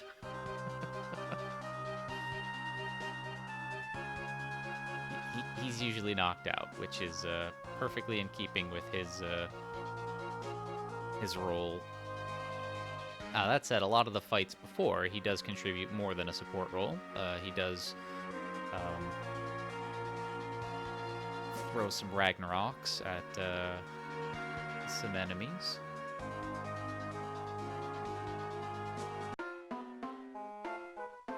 We turn him into a freelancer and we give him cover, the knight ability, so that everybody's going to be in critical hit points.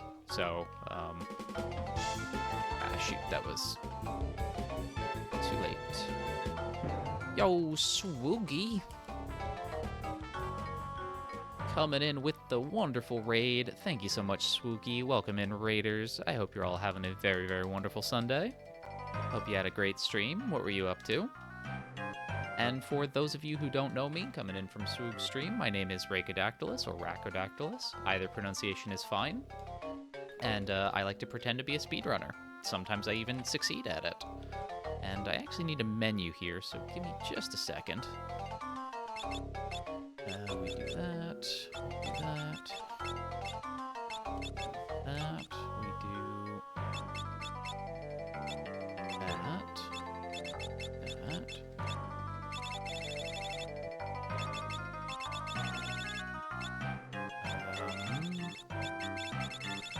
You go there, you go there, you go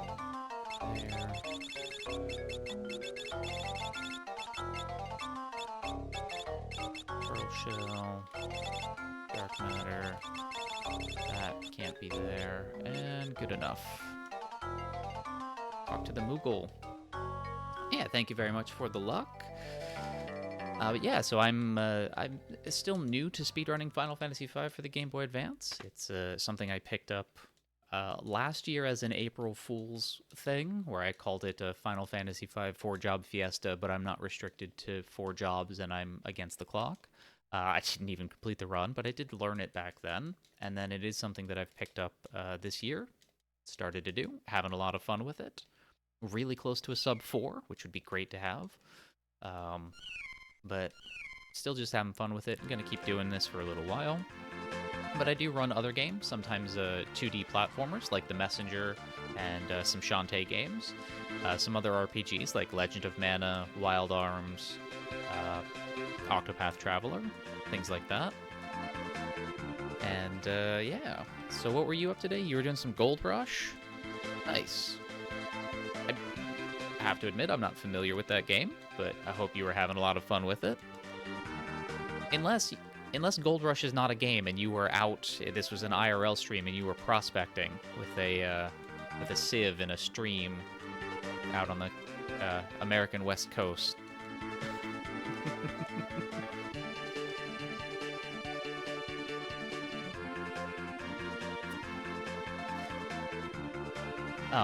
But yeah, to finish off my answer to Empress, yeah, so at the end of the game, Bartz is going to be a freelancer, but he will have learned the Knight ability cover, and we will have made sure that everybody except Bartz is in critical HP, so he'll automatically take a hit. X-Death, when he's got high hit points, above 30,000 hit points in tree form, he does one of 2 things. One is cast White Hole, which will be very bad if he does. The only character I think who will be immune to it will be Lena, because she will have the bone mail equipped. But if it hits Ferris or Kryl, that's not great. But if it hits Bartz, that's fine. Or he can do a regular physical attack, in which case Bartz will tank the hit. He'll have a shield equipped, so he may sometimes block it, which would be terrific if he does. But also, one of the things he can do is actually just skip his turn, which is also really nice. Streaming like it's 1848.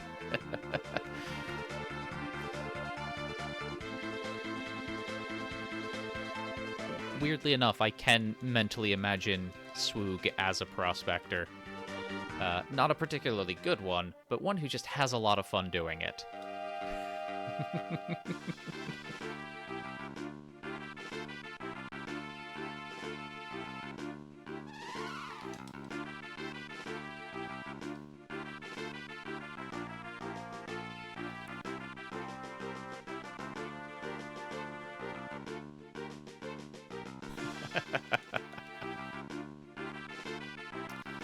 But yeah, so the end of the run, Lena and Ferris are going to largely be throwing Ragnaroks at X-Death. Ferris is also going to be helping with Mix to boost people's level. Kryl is going to be boosting people's level with Mix as well, and then we're going to glitch in the Cannoneer's power cannon, I think it's called.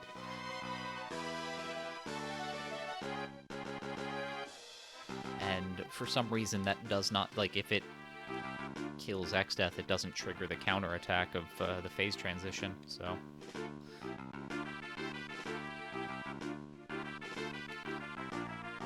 It's the Game Boy Advance version of the Super Famicom and PlayStation 1 glitch of berserking Treeform X-Death so that he doesn't counter anymore, and then just killing him that way. We effectively do the same thing, but since they patched that particular glitch out to where the Chemist Mix Kiss of Blessing is no longer bugged, can't use it on either Omega or X-Death, so speedrunners found a way around that.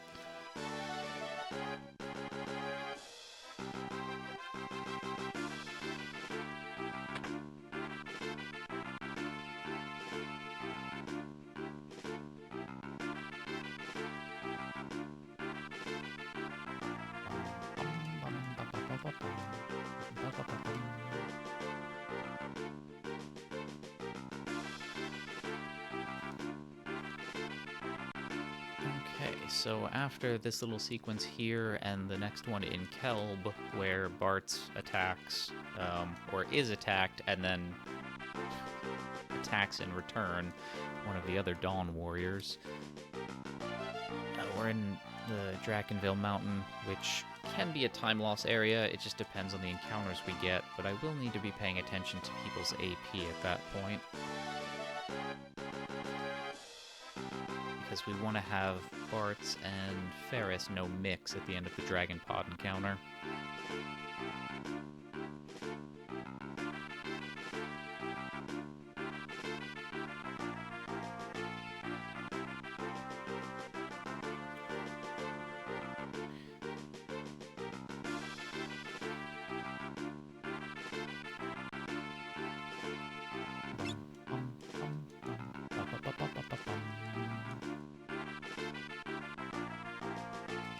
And also, those members of my community who are not already following a Swoogie, thank you for the shout-out, whichever mods did that. But yeah, do give Swoogie a follow. Incredibly chill streamer. Does some speedruns from time to time as well. And is, currently working on Final Fantasy VIII, I think? Or maybe you just met your goal for Final Fantasy VIII? Because I think you were going for a sub 930.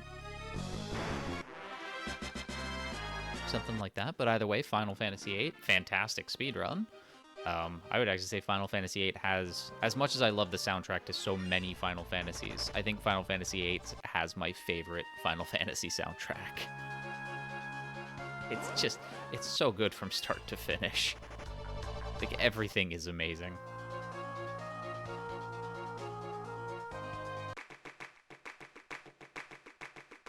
Sub Magus is the goal.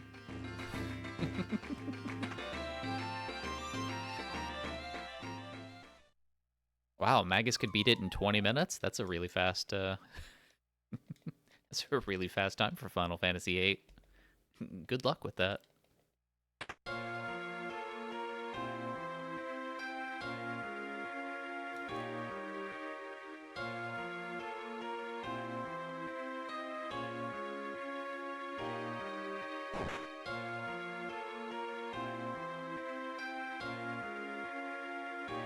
But yeah, Final Fantasy VIII is one of those games, kind of like Final Fantasy VI, that the nature of the route is such that I wouldn't want to, like, as much as I enjoy the game and like playing it and so on, I wouldn't want to speedrun it just because those particular kinds of things aren't for me as a speedrunner.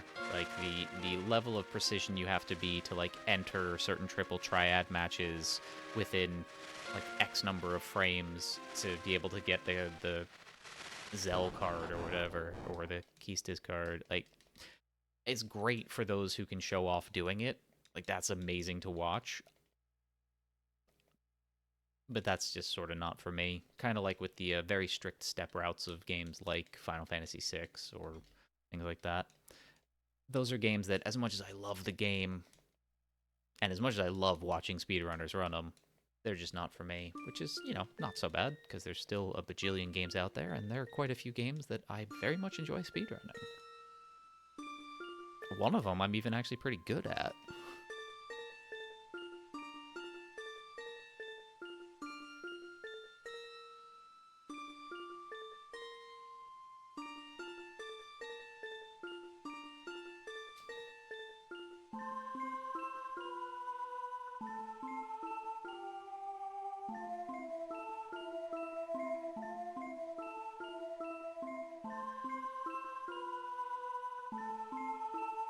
Oh, actually, no, I take it back. There are two games that I speedrun that I confidently would say I'm okay at. I'm good at. Although one of them, Wild Arms, recently had quite a few route changes, and haven't given that route a go. So would take a little while to learn it, the new route, and potentially save some time. But I'm still very happy with where my time is in that game. So haven't felt the urge to go back to it yet, but I know when I do, it won't just be derusting, it'll be learning a new route. But I would be excited about it, because the new route really does take you to very, very different locations than the route that I was running.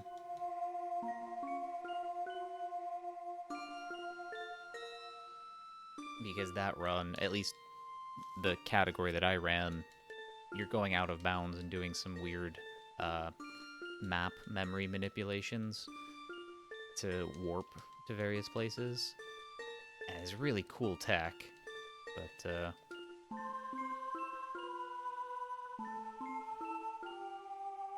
knowing precisely how to move out of bounds in these places is actually pretty tricky. So it would take some time to get back to that when I do go back to it.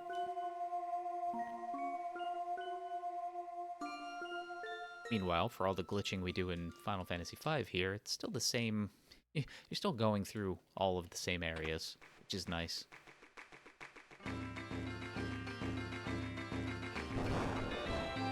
Alright, now, Drakenvale. Need to pay attention to the encounters I get.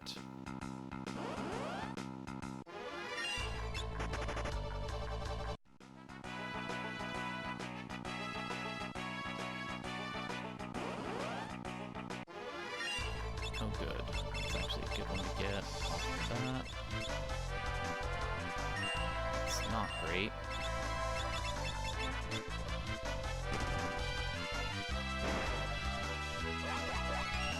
That's fine.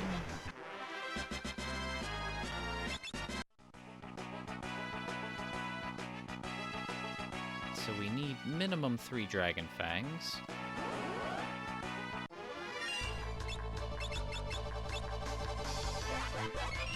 Okay.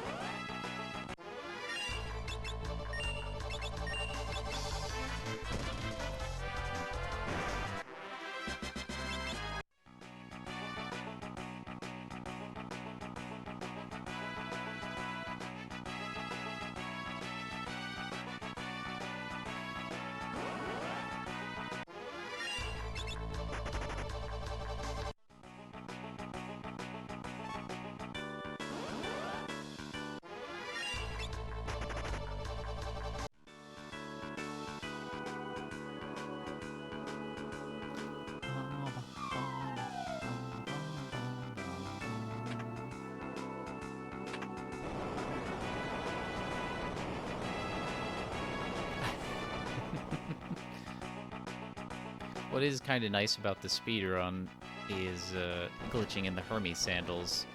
Even if we get the just Golem encounter,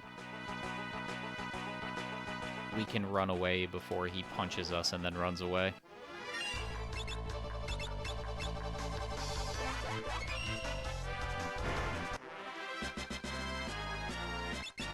Alright, real quick.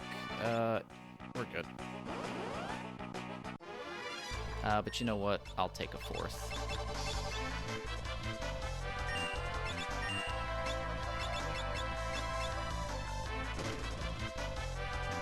If the game's gonna be kind enough to give me one? Really? That's now probably cost me more time than it's gonna save me later. So, although, you know what?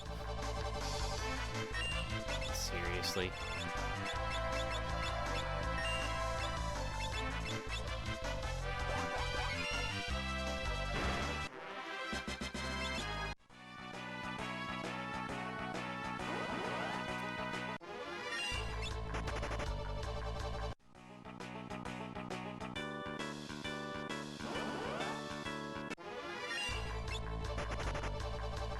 This is a lot of encounters. Samurai?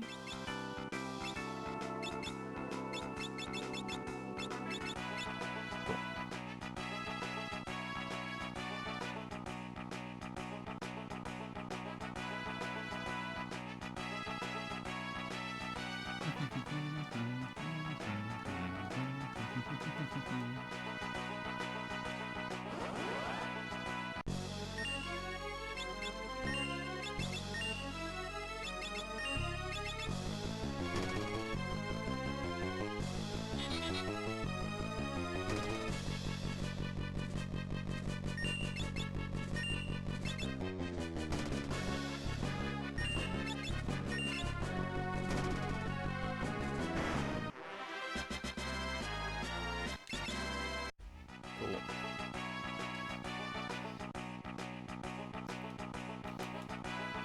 had the game decided to be kinder with the Phoenix Downs.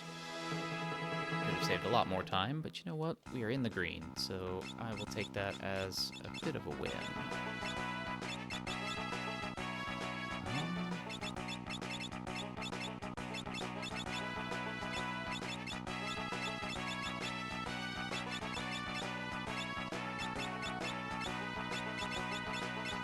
There we go.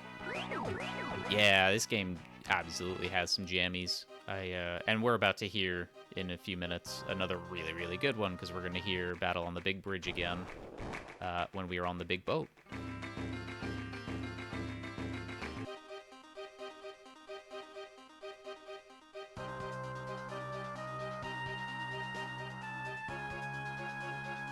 Nice. Oh, come on. I'm on the castle. That was absolutely a tile that should have taken me here. How dare you, game? I disagree.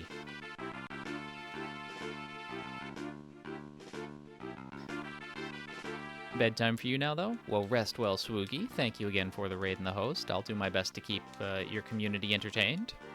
And I hope that you have the pleasantest of dreams.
So until we get to the Pyramid of Moor, most of the strategies that we're going to be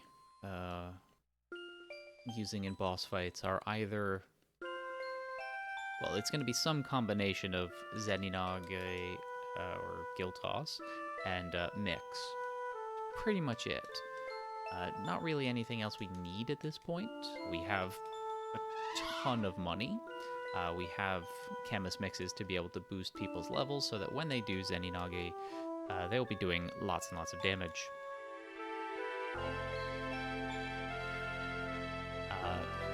They are very broken skills.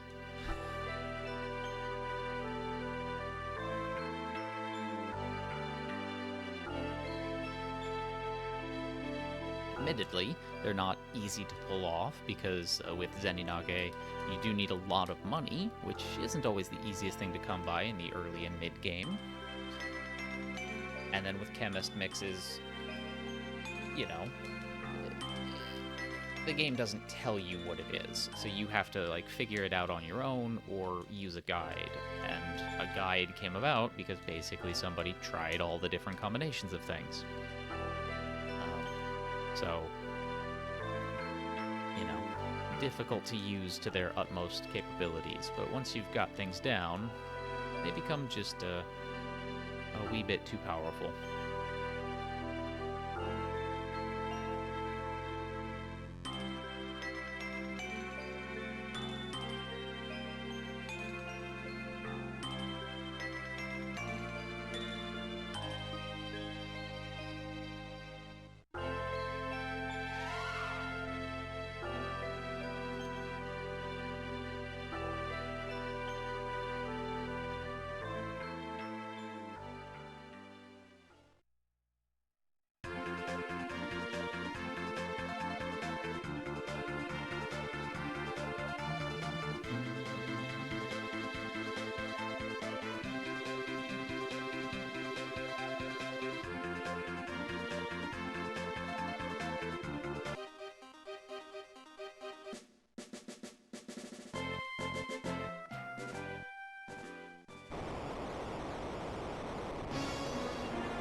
So I think with those 2 extra Dragon Fangs, I can just do Dragon's Might twice on Kryl against Atmos, or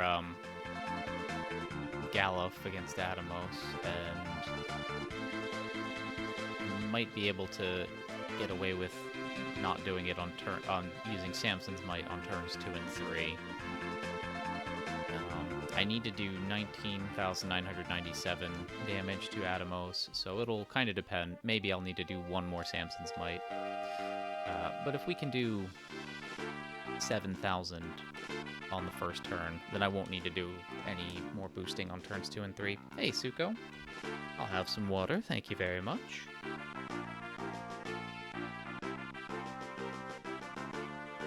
And thank you for the posture check. I've actually been reasonably good about keeping myself on that today. I'm sitting on my cushion, which is helping to remind me that I should have good posture, because now my back doesn't hurt so much because of, like, things, and I'm not, like, slouching as a way to try to compensate. Also, hey, Cup, welcome on in. Hope you're doing well. Wait, nope, we go this way. This way for jammies. I hope you both are having good Sundays. Hope things are going well for you. Unfortunately, I don't have any coffee with me at the moment, so it is just water that I had.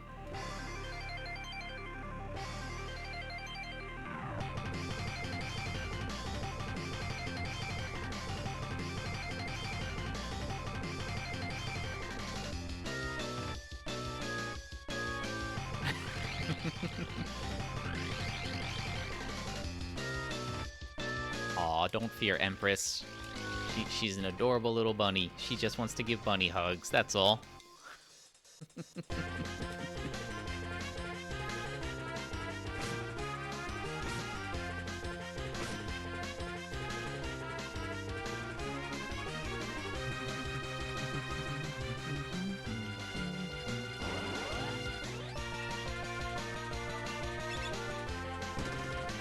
I didn't know you'd get a preemptive against this guy. That's interesting.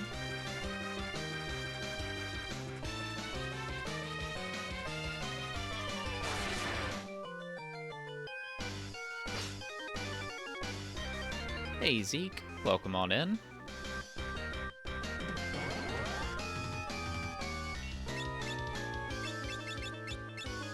Hope you're having a good one. Alright, Maiden's Kiss, Holy Water.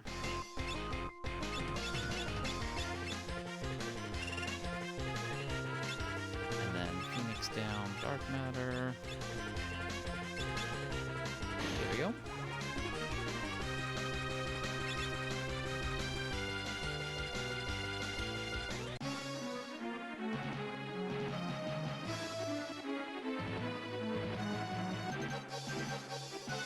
$50-50, but will survive? Well, I hope things get better than 50-50 for you. I mean, survival, sometimes. I've certainly had days where survival's all that can be expected. So, congratulations on surviving. But I do hope things do improve for you. Watch out for drop bears if I ever go to Australia? Well, yeah. Doesn't everybody know that?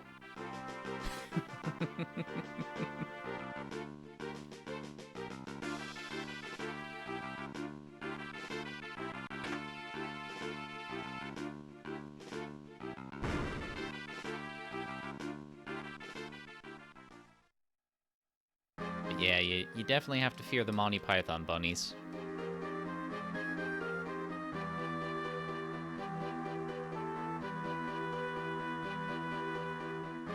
Depending on how you want to define flying, there are lots of parts of the world that have flying spiders. Some of them are light enough that if they eject a little bit of silk from their backside, but don't disconnect it, the wind can pick it up and then carry the spider on the sort of currents of the wind. While that is a little bit more like parachuting and ballooning than flying, you know, the idea of gliding spiders is pretty terrifying.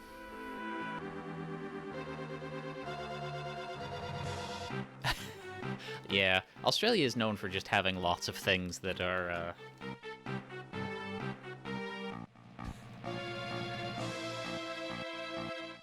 terrifying is probably the only accurate way to put it.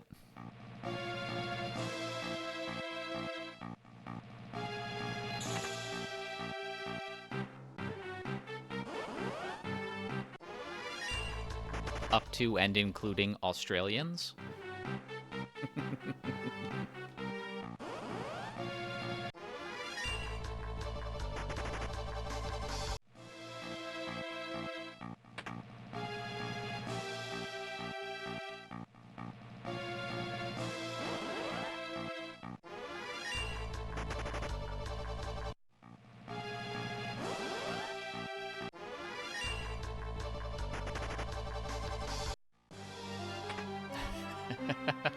Hey, Matthews. Welcome on in.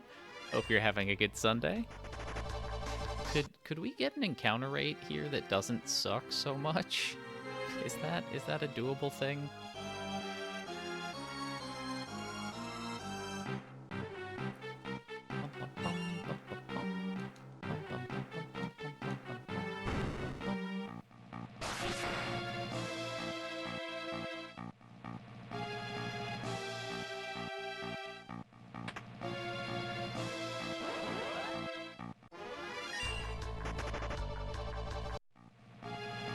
Yeah, we are talking a little bit about Australia now, for terrifying reasons, I imagine.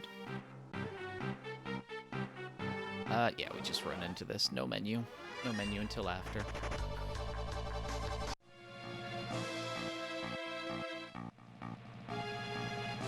You've hit a swarm of bees once while driving. It was a horrible mess.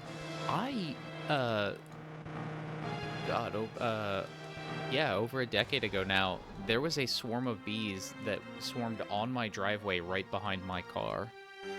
And I called out of work that day.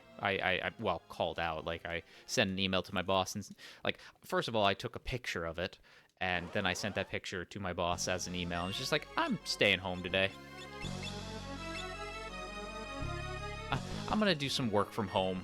So, yeah. Alright, can we do over 7,000? Yeah, alright, we're good.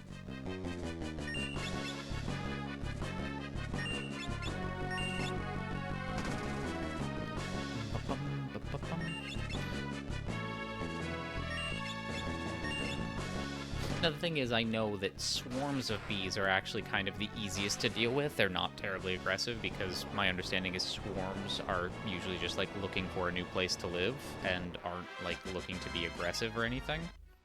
So, but I'm still allergic, and all it takes is one, and, you know, if things don't happen quick enough after that, I stop existing. So, just like, nah, I'm gonna stay home. We're good. Oh yeah, I didn't cause the swarm. A few hours later, they were gone. They moved on. They just apparently stopped on the driveway for like an hour or so. Your boyfriend ordered you a plush from Australia for Valentine's Day? Oh, nice. What's it of?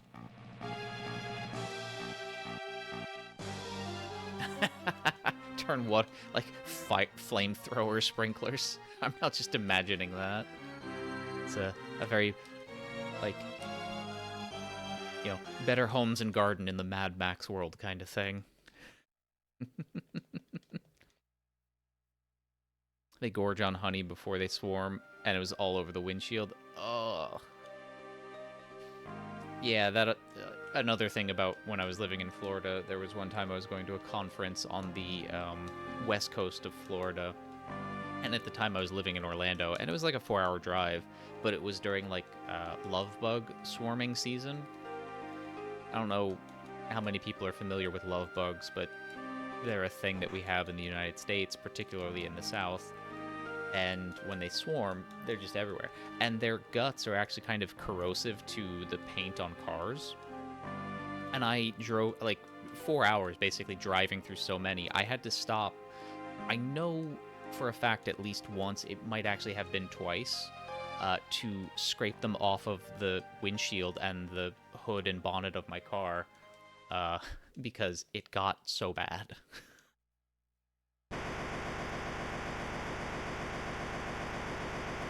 And it was a nice reminder for why I don't have the car, like the little cloth covering that people have on the front of their cars, which can be good in some instances, but when you're dealing with like love bugs and all that, what happens is they're just porous enough that the juices of the bug seep through, even if the bugs themselves don't, and so it actually can produce more corrosion. Just because the bugs themselves aren't there to take up space and prevent um, some areas for corrosion to happen.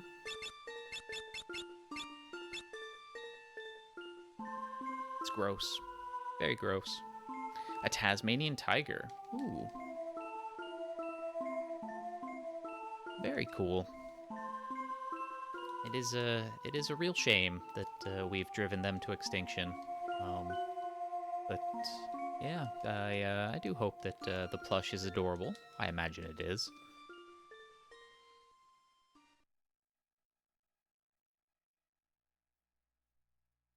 Yeah, where they plug up so bad that engines start to overheat. Yeah, it's definitely one of those things where like you want to take very good care of your car at that point, like even in just a very basic way, just to avoid things like that.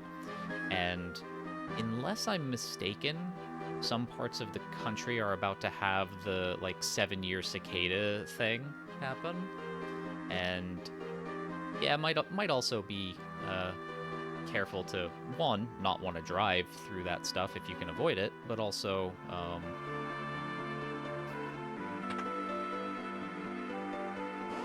if you do, make sure to take proper care of your car to avoid things like that, whether that is paint corrosion or engines overheating, because there's just so many bugs.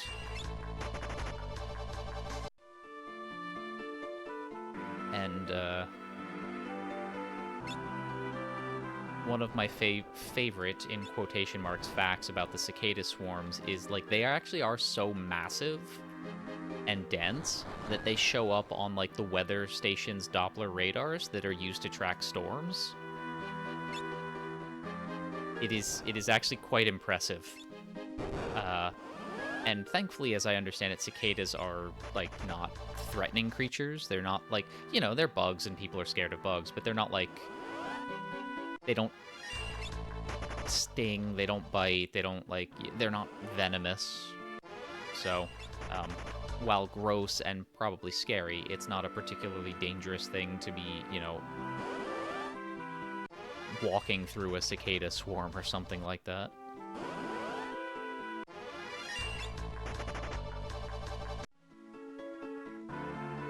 Oh yeah, go ahead. I'll try to make sure to look at that after stream, if I remember to. Which actually also does remind me, Suko, I did make sure to double check what the snack that you had recommended, and I put it down on my grocery list to see if my grocery store carries it.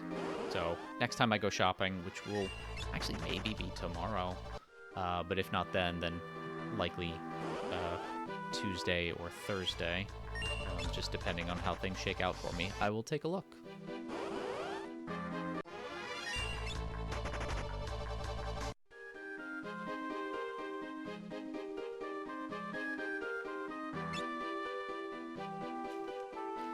Yeah, I'm actually pretty bad about remembering things unless people give me reminders. Which actually also reminds me, I did say yesterday about the job interview I had that I was going to wait until tomorrow to send a like a follow-up thank you email, but tomorrow is President's Day. And I don't know, I mean, it's a holiday, so will they... I'm still going to send it tomorrow. I'm not going to wait until Tuesday. That actually feels like waiting too long. But a little part of me is worried about how it would look to send it on a holiday, if they'd even check it. But yeah, I do need to send it. I'm not going to send it over the weekend because weekends, but I do need to do that.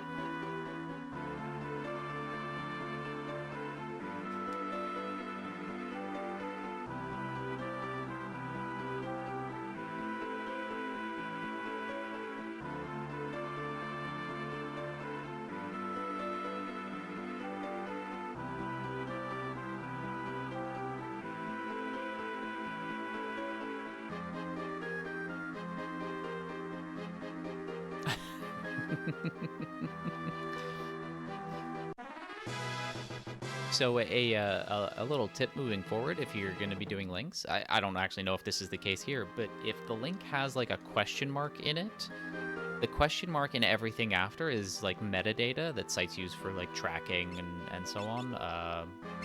Wait, no, we do magic. So you can almost always get rid of anything after the question mark, and the link will still work. And that tends to shorten some links up, but I don't know if that's actually the case in what you sent, because I haven't seen it yet. But there can still be some pretty long like shopping website links just based on what the name of the product is.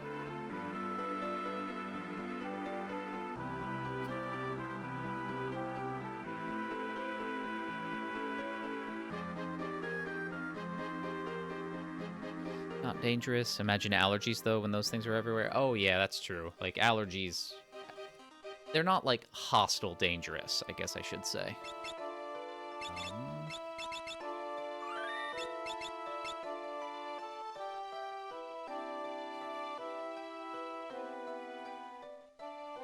You're allergic to horses, so you just being around places that makes your throat close up. Yeah, I mean, I've got some allergies. I didn't mean to run away. I need to actually take fights. Thankfully, this area has just a ton of encounters, so...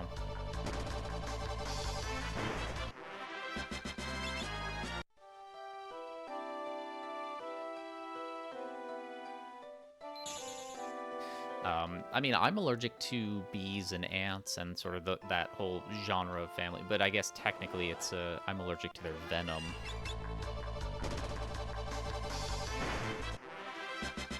Like, if a bee or a wasp lands on me, I won't go into anaphylactic shock, but if I get stung, yeah, that's where things start to go awry.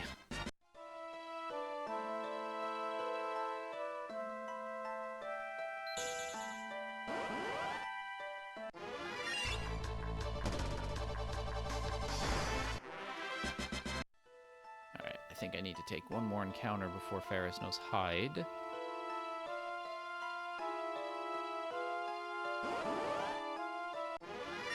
But not you.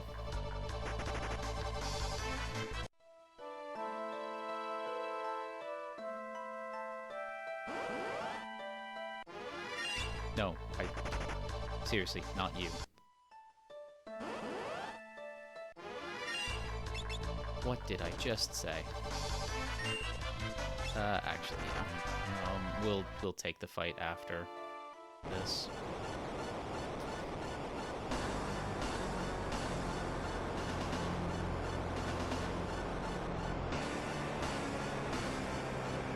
Oh, that sucks. I only got just enough encounters with things I could kill quickly to be one shy. Or, well, no, just enough to get it, but I ran away from one of them. Hey, Ninja. Welcome on in. Hope you're doing well. So yeah, gonna lose time here to having to take an extra encounter. Whatever. Mix. Shoot. You get that. You get that. Oh.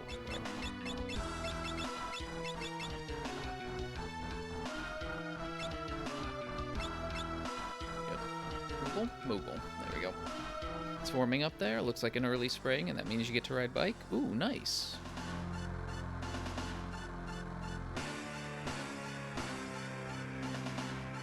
Very cool. But yeah, so I don't know if anybody can be allergic to insects per se, but yeah, people can definitely be allergic to various insect products, whether that is venom or things like that.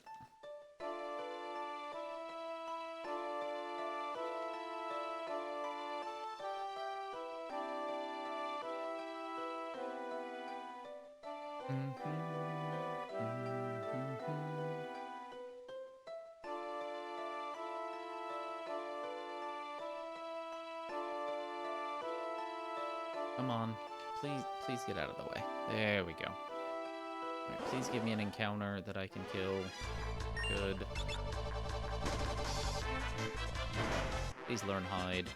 There we go.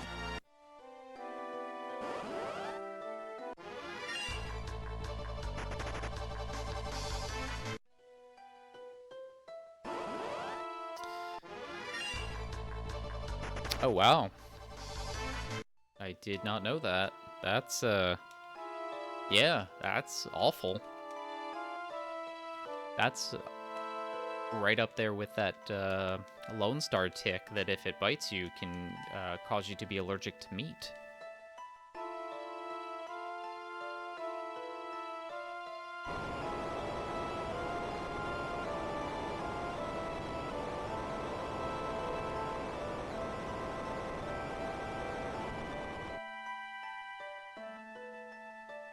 Ooh, that's not great.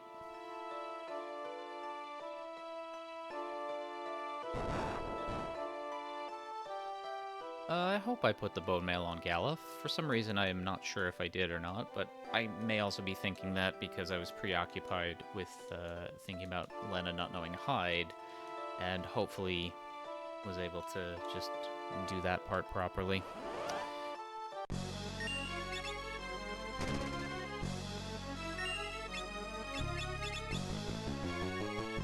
Yep. Don't know why I hesitated on that.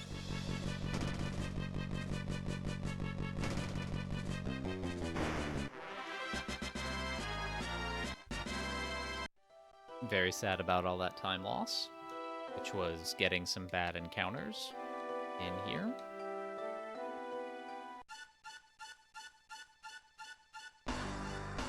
And also stupidly throwing against the worm, which I knew I wouldn't be able to one-shot. Yeah, I can imagine. That's a horrible thing to have. I mean, I want to be better about cutting down on my red meat intake. I mean, well, really just all of my meat intake, but like I still do like roasted turkey breast or cooked. Well, like right now I've got some steak taco meat.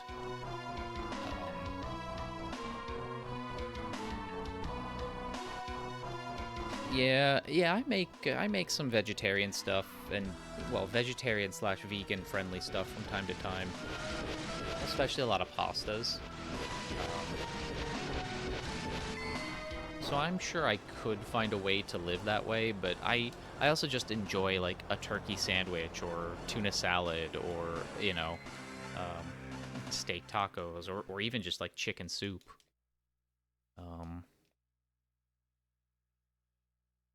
I do need to be better about that because like there actually is a pretty substantial moral and environmental sustainability aspect to meat consumption that I need to be better about.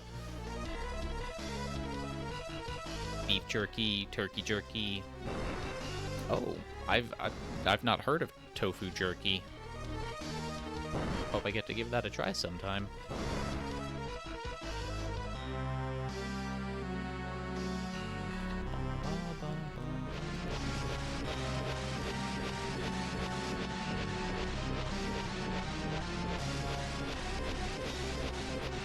I will definitely have to do that. Living in California, there are some pretty good Asian markets, Asian food markets around here. Also some really good Mexican food markets and things like that. So I will definitely have to give that a gander next time I'm near one.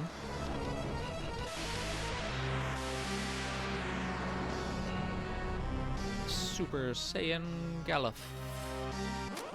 Let's hope he can throw a Phoenix down on himself. Good.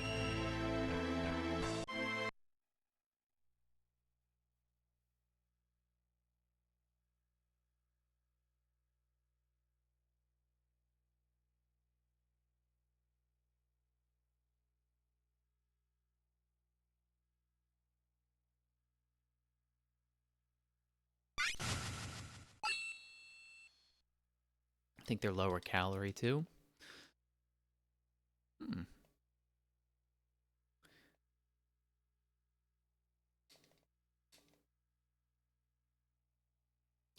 Vietnamese, Chinese, Korean, and Japanese. It's a nice selection there. I will say, like, out of those, Chinese and Korean foods are I prefer those to Vietnamese and Japanese food. But I think if we're talking all of the Asian cuisine genres there are, Indian is my favorite by quite some distance. Like I think my two favorite like regional kinds of food are Indian and Caribbean. And then after that you have like Italian and like Central South American, like Hispanic foods and things like that. Let's see, we do beef, flea, beef mix, conical ball, Hermes sandals, night, image.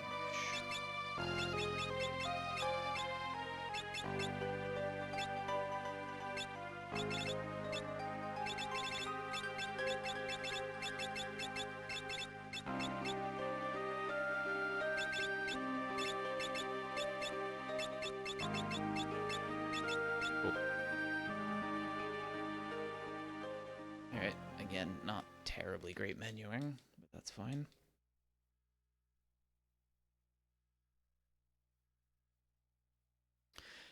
There are a few that I don't like. I'm not a particularly big fan of a few. But, you know, it all just does come down to taste.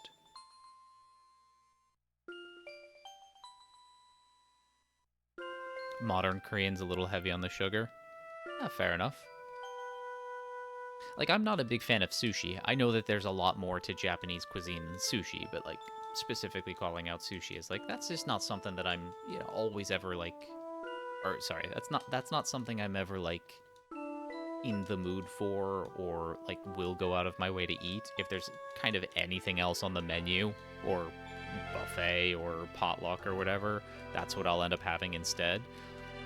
I don't hate sushi, but, like, it's not my thing.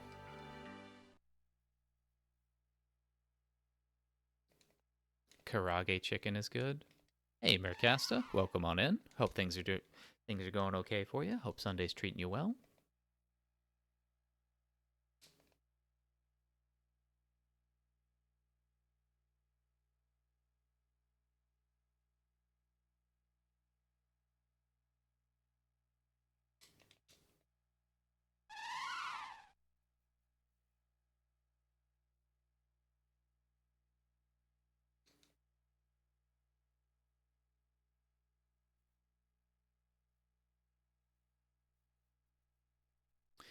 Yeah, Korean barbecue and Korean fried chicken, just really good.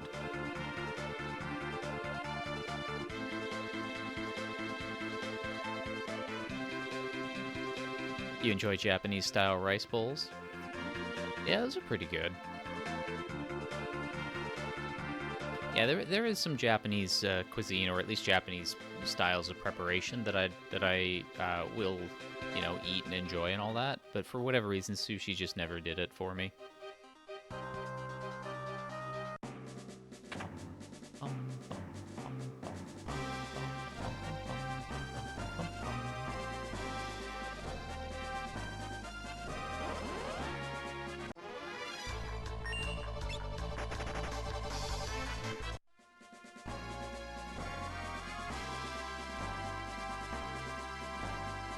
Oh man, I looked at the time coming in here. I'm like, oh wow, I'm doing really well because all we have to do is just run around and then beat up X-Death. And it's like, oh no, yeah, there's this cutscene.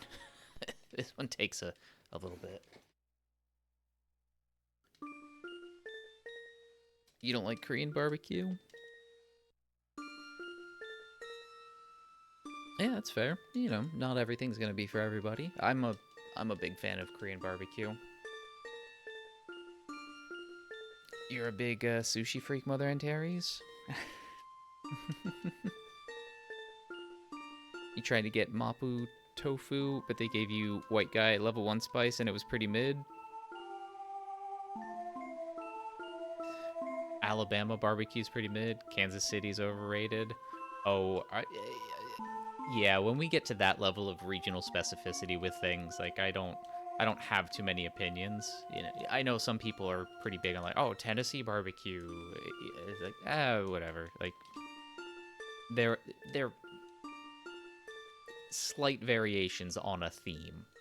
It's kind of that way with a lot of pizza too. Like there are a lot of like the only real major pizza thing that is different from kind of everything else is Chicago style, and everything else is, you know, Jersey style pizza, Detroit style pizza, New York style pizza. Like they're variations on a small theme, or sorry, small variations on a theme. Whereas, you know, Chicago style pizza is more or less a casserole that they call pizza.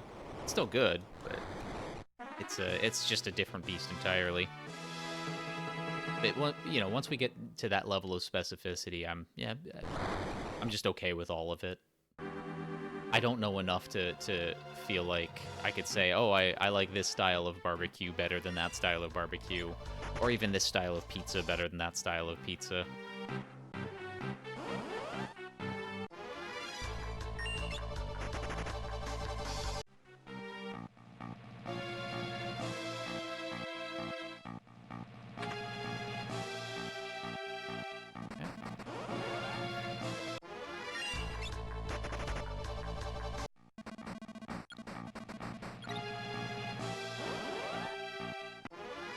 Okay, and now we head into my least favorite room.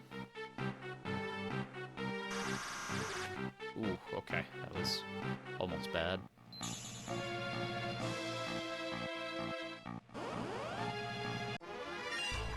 Genuinely my least favorite room in the entire game. Like, the rooms with ridiculous encounter rates, which is pretty much all of XF's castle, are not great, but that room in particular is pretty bad. Especially on the Game Boy Advance, because the timing of the tiles moving around changes because of how the game processes lag is not consistent.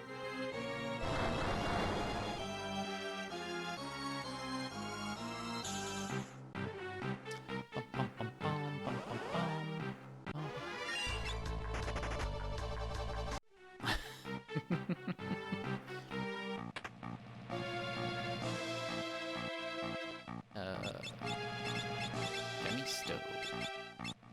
Penny. Mix.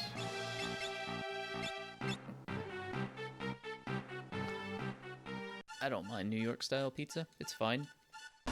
It's, you know, there are differences between the different kinds of pizzas. I'm not saying they all taste the same, but like I don't know if I could necessarily rank them by style. Like at that point, it just becomes like which restaurant or which place does them better.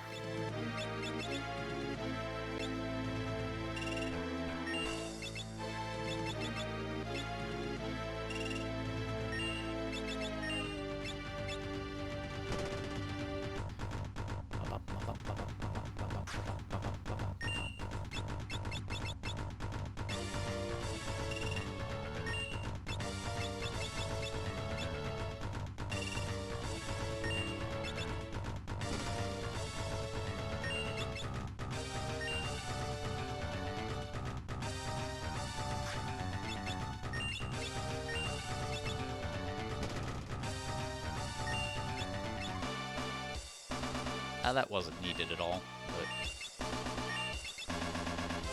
we're good.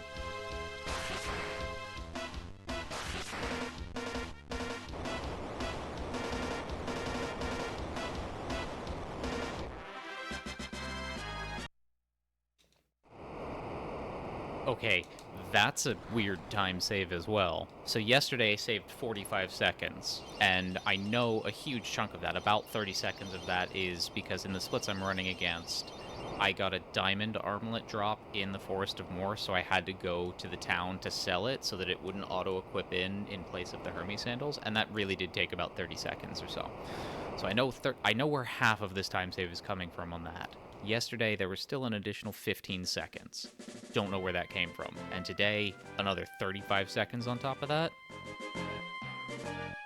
Or no, another 31 seconds on top of that. No idea. Just haven't a clue.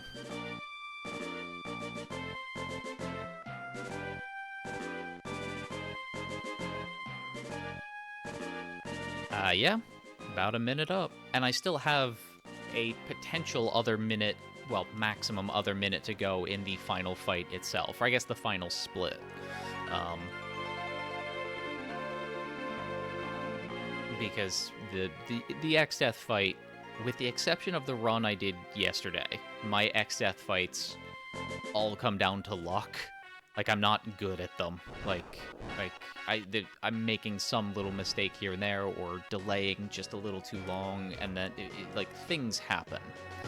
Um, so I don't count on that, but it is potentially there. If things go right for me, I could save at least another minute on the X. Well, between Twintania and X Death, and I guess some of this is actually the encounter rate too. Like, not getting as many encounters and running more quickly and so on. Like, that adds up over time. And an area like Exeth's Castle has a pretty high encounter rate. So does the Forest of Moor and Guido's Cave, and that was, between Atomos and the crystals, so I might just have lost a lot of time getting in those extra encounters. There are 3 main styles of barbecue: Carolina, mustard base; Kansas City, ketchup base; and Texas, no sauce, only seasoning.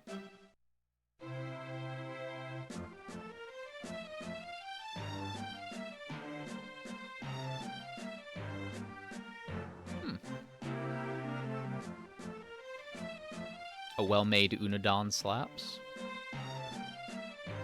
Which Pokemon is Unadon? It's been a while since I played Pokemon.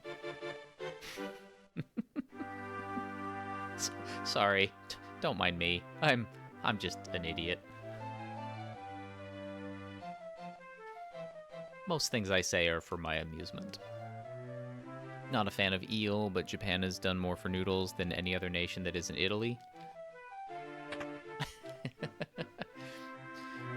I actually have a friend who we occasionally get into this discussion that pasta is Italian, noodles is East Asian. Despite the fact that pasta noodles, like that's his mental model of the noodle categories. That's how he uses language, which I think is incredibly funny.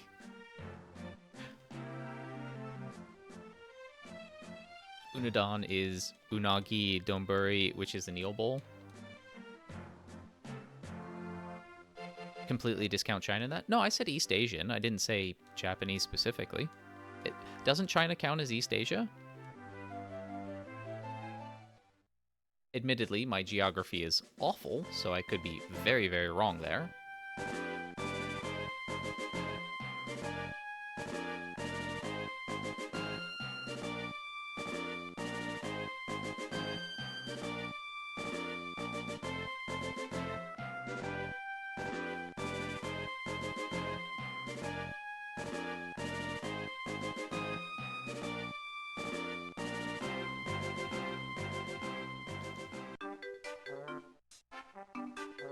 Talking about Japan doing more than any country not named Italy. Oh, you were talking about Japan. Oh, okay, gotcha. Well, actually, I mean, I do still think that that's who invented the instant ramen. That was a Japanese food scientist, right?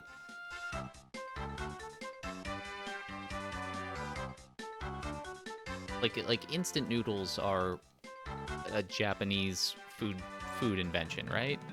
Because if so, like that really is like probably the most important food contribution. I mean, definitely one of the ones of all time, and definitely probably the one for noodles, just because of how many people that has allowed to be fed, given our capitalist hellscape where food costs an inordinate amount of money, and that made it a lot cheaper and easier to prepare. But yeah, like, certainly you're right to say that Chinese cuisine has done a lot for noodles as well.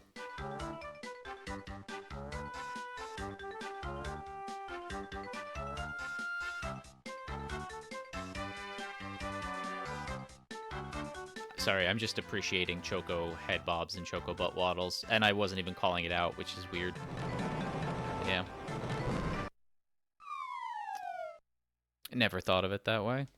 Yeah, like when it comes to food stuff and like like it's not always just like recipes and things like that. It is sometimes just actually about quantity and ease of preparation and affordability. Like perhaps the single inventor who has saved the most lives is a food scientist by the name of Norman Burlock, who contributed scientific research to make various grains much more cheaply and safely cultivated, raised with higher yields, and so that helped bring food costs down a lot for a lot of people.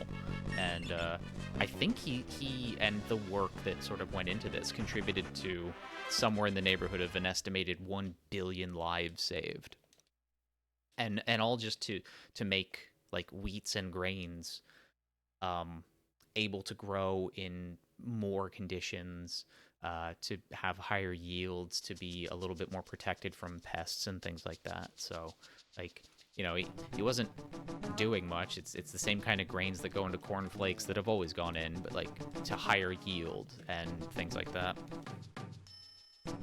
So, that is one way to look at food contributions as well, not just terrific recipes. Which one I found out about within the last few months that I really want to try is called spaghetti all'assassino, which is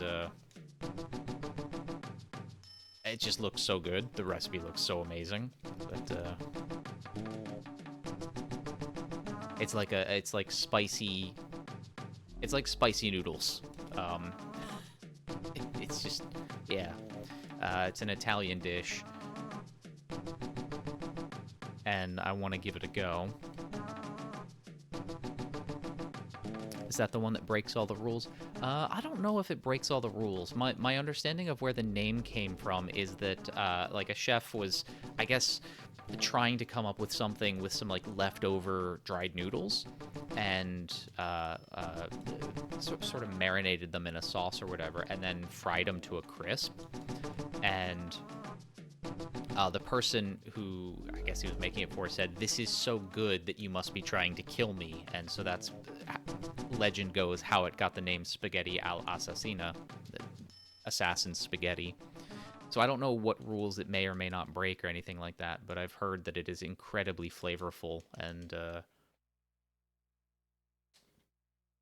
that one is definitely something I want to give a go, especially since my favorite food channel on YouTube, Food Wishes, with Chef John, has done not only a video doing this spaghetti all'assassino recipe, but did a variation using French fries. Oh, rules about boiling the noodles? Yeah, definitely on that, because I don't think they're not like prepared normally like a lot of noodles are in Italian recipes.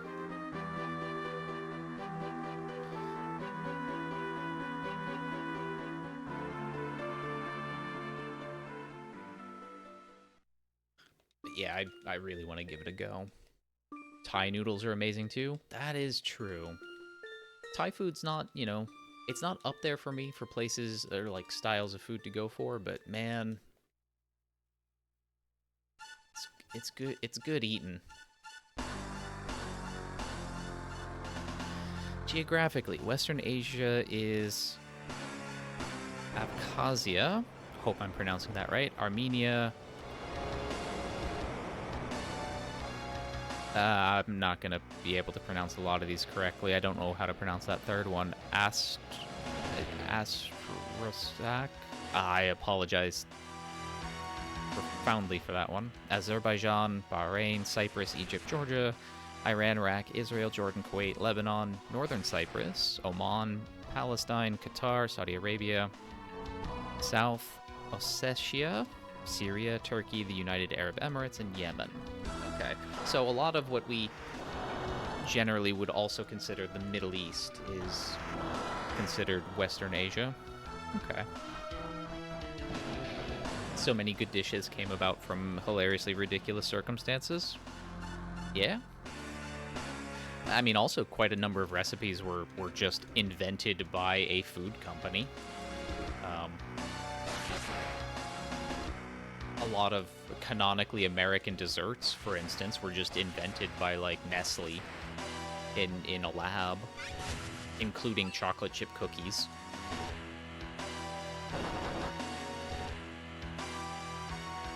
You're reminded of a snack in Japan and Korea, maybe China too, haven't seen it though. That's just a bag of crushed instant ramen noodles with the broth spice mixed in. North Asia, Central Asia, South Asia, East Asia, which is China and Japan, basically. You really do like Lebanese food. Now there's a food that I don't know if I've ever had before. Same, like, so a food, a cuisine, a cultural cuisine that I know I haven't tried, but I've heard just amazing things about is Ethiopian. I don't know if I've had Lebanese. Probably not. But I wouldn't mind giving it a go. Same with Ethiopian.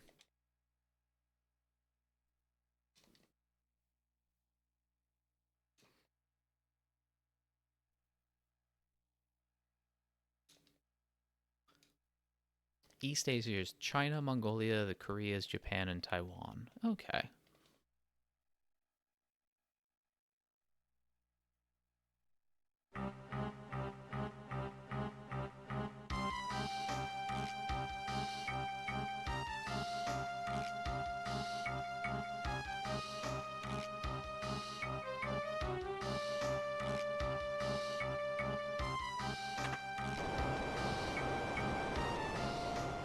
I'm learning so much, but there is a possibility that I will forget a lot of this stuff later. 2-hour martial arts prep session. Nice. Are you prepping for like a tournament or maybe a test to upgrade in rank or something like that? Either way, yeah, still going, surprisingly, and doing quite well, also surprisingly. And yeah, hopefully I'll be able to see this one through for the next, let's say 33 minutes. That'd be great. If we can finish this within 33 minutes, I'll be super happy, because then it'll be sub 4. Tournament fight on March 15th. Nice. Well, good luck. I'm gonna take a stab that North Asia is just Russia. Just taking a guess at that one, Mercasta. And I don't mean that facetiously, like Russia is in the category of North Asia. I'm actually just saying just Russia. I don't know any other countries in Asia, their geographical locations, but I'm just gonna say it's just Russia.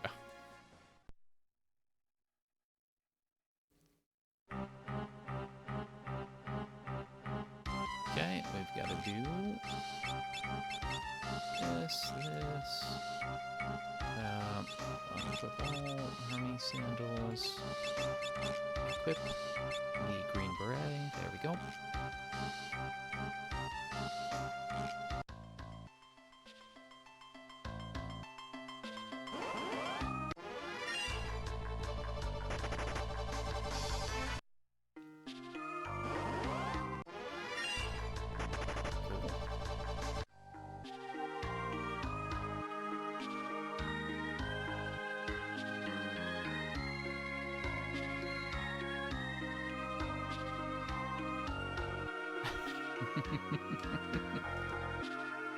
No cactuars in this desert.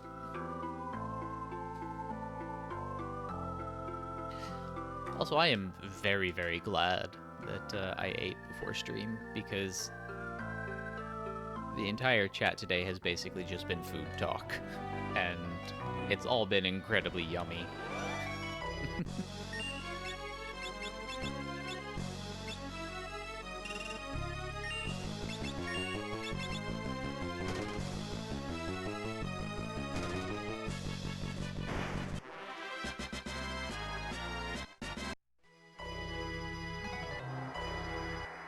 Get some water real quick, thank you.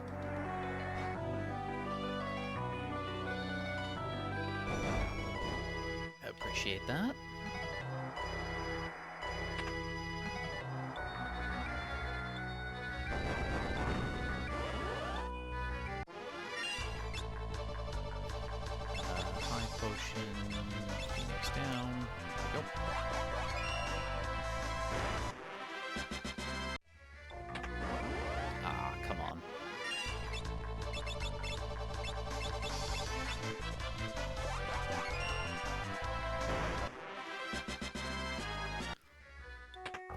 Yeah, they gained an extra level there.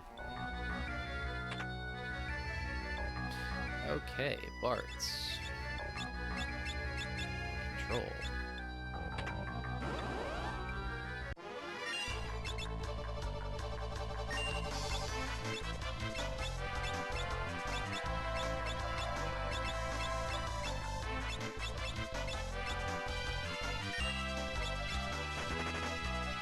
Okay. Good. Not good.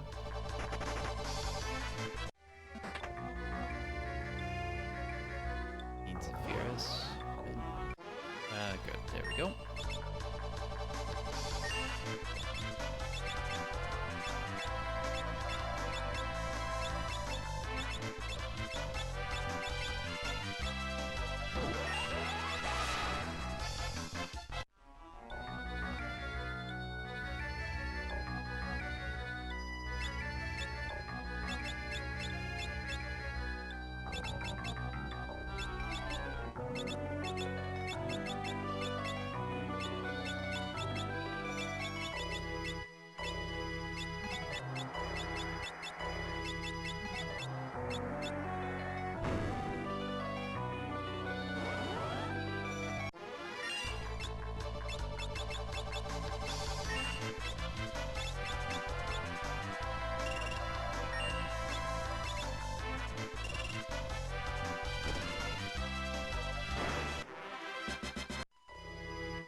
Oh, rude.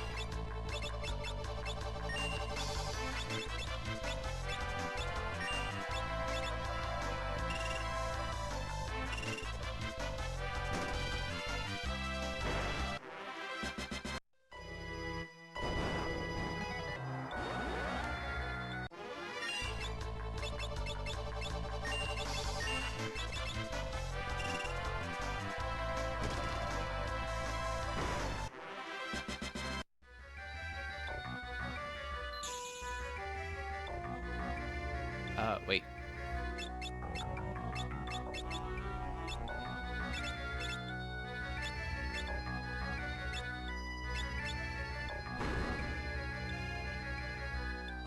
I remembered that time. Remembered before we got into an encounter. Getting better about that.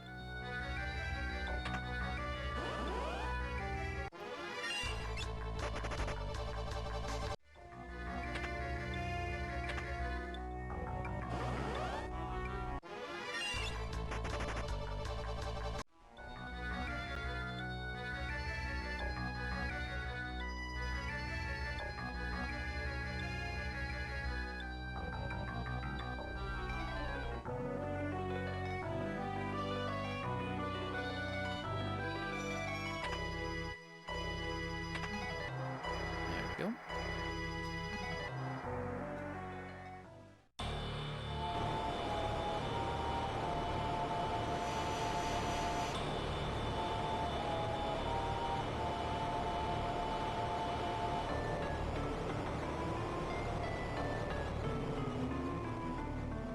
I'm actually really in the mood for pizza now. Just sort of harkening back to the way, way earlier parts of the food conversation.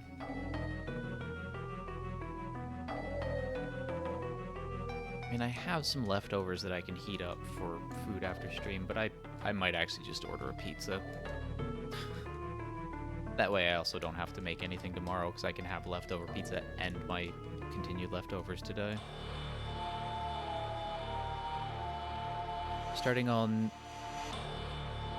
Langrisser 1 and also War Pips, which you bought based on the Black and Fast speedrun. I think I've heard of Langrisser. I don't think I've heard of those others though.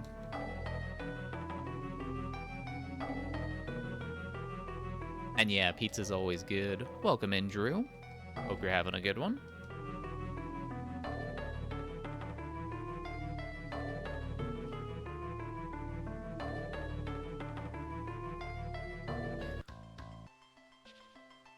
Bum bum. Bum bum bum. Bum bum bum bum.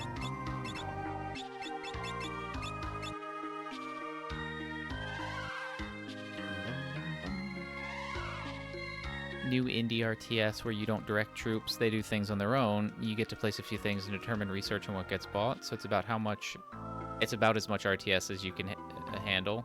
Ah, okay.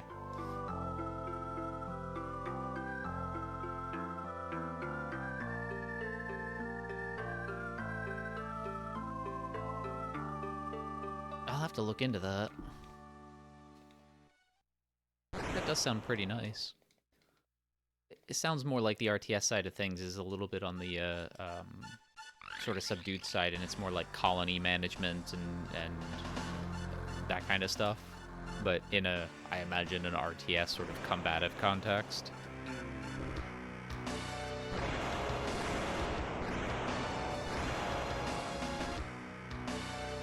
Nice, yeah. I'll have to give that a look. That does sound like it might be up my alley.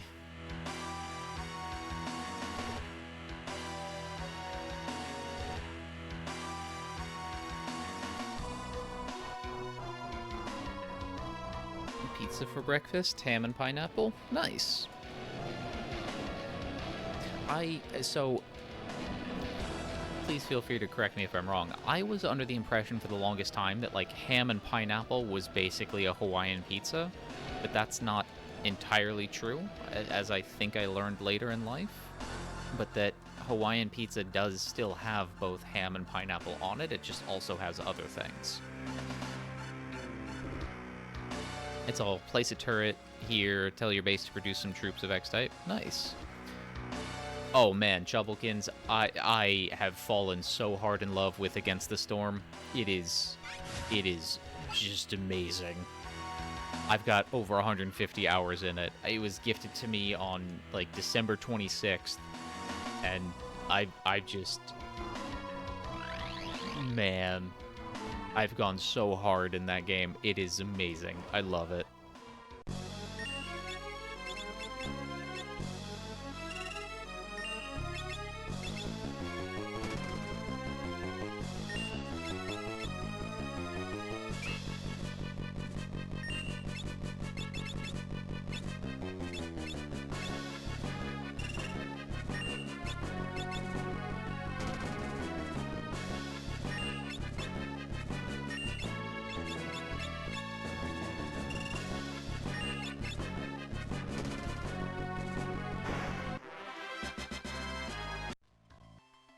That time loss is getting a second mech head encounter, and weirdly enough, an encounter that wasn't Zephyrus after the Archaeosaur.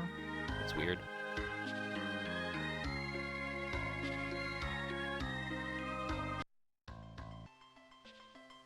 Bum, bum.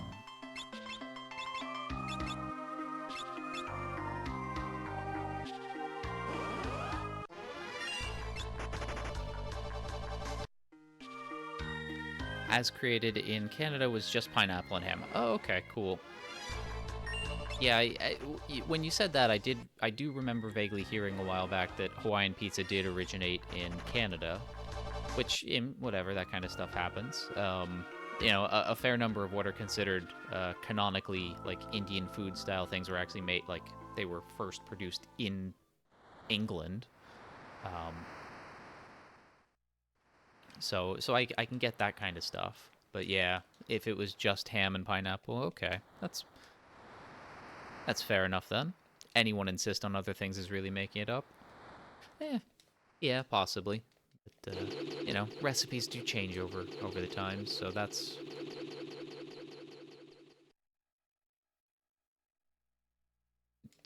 Probably a lot like those variations on the on barbecue earlier. Some wanting mustard based, some wanting, you know, no sauce based, only seasonings.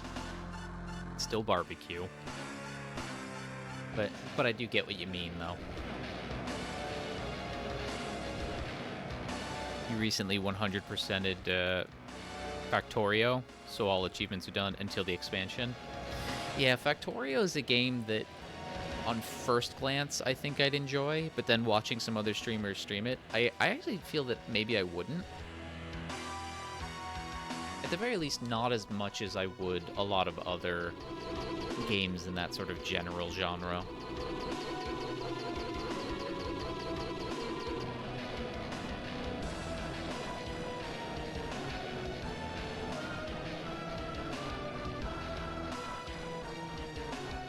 Hope everyone is amazing today. Well, I am underslept, like, heavily. But other than that, any day that I can sit around playing video games is a good day. Yo, Kembo, welcome on in. I imagine you're taking a break from ridding us of the bug menace and the automatons. But welcome on in. Hope you're having a wonderful Sunday. Wish I could join you, but, things. Accidentally stayed up until 2. Fair enough. Yeah, I was actually surprised after I had, gotten my morning coffee and all that. I looked and I didn't see, like, 7 people in voice channel in your Discord playing, like, 2 or 3 different instances of Helldivers.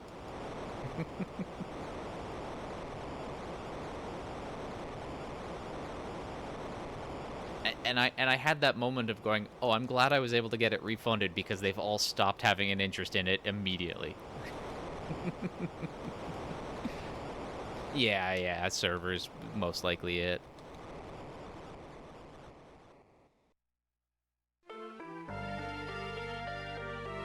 Okay, fly down before going to the right. Because I'll see where to turn right before I'll see where to turn down.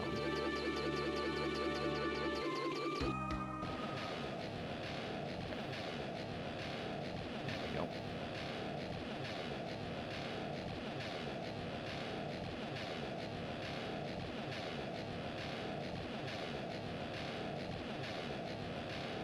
Yeah,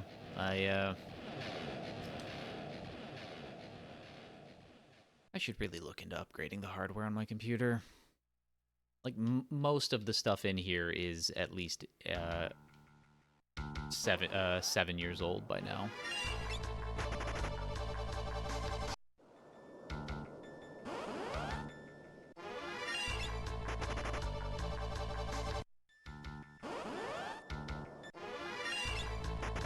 I should really start putting aside some money to just upgrade. But, unfortunately, I need that about a lot of things too. Been at their newish 450k player cap between Steam and PS5 since 9 a.m. today or something. Going off of how whiny the Discord is. Yeah.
Nice.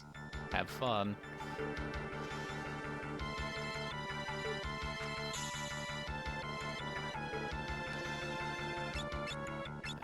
Mix.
Well, hopefully you can get in and join them. Let's see. Hopefully not get scurred by Omega.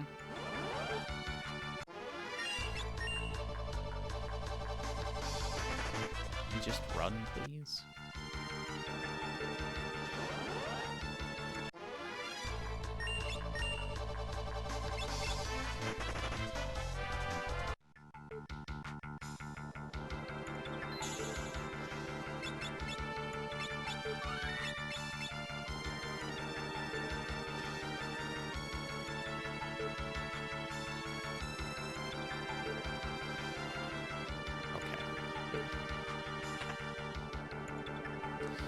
Before a panda, we do this.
This is an interesting time loss.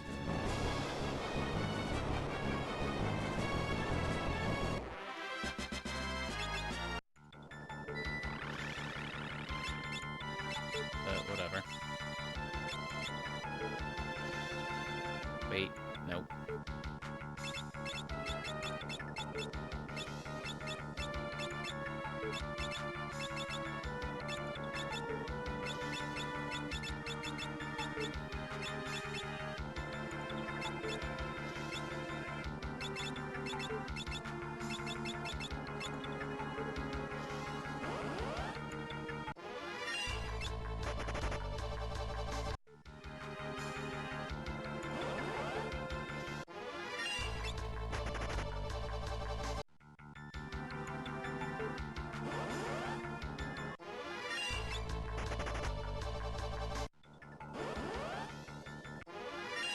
Come on.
Okay.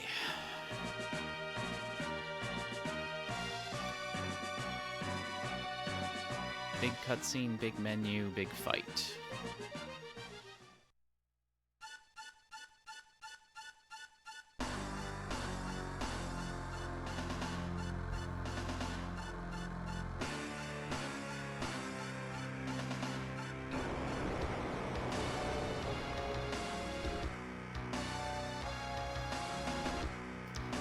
Hey, Dryzalizer, welcome on in. Yeah, very, very tight. I do still have some time save in the XF fight itself, but that is largely just due to luck more than anything else.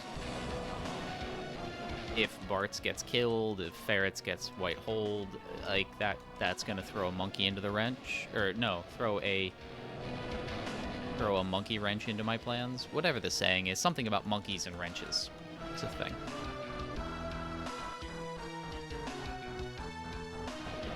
Throw a wrench at the monkey. Yes, there we go. That's exactly it.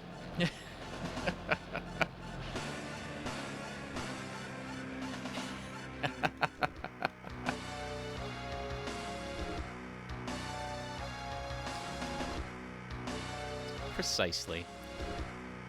I'm also really nervous right now because, yeah, the pace is good enough to actually potentially sub 4. And I mean, realistically, it's not going to happen. There are a lot of things that, you know, just have to deal with. I'm not going to, like, you very rarely get the perfect fight, but I also just don't want to mess up.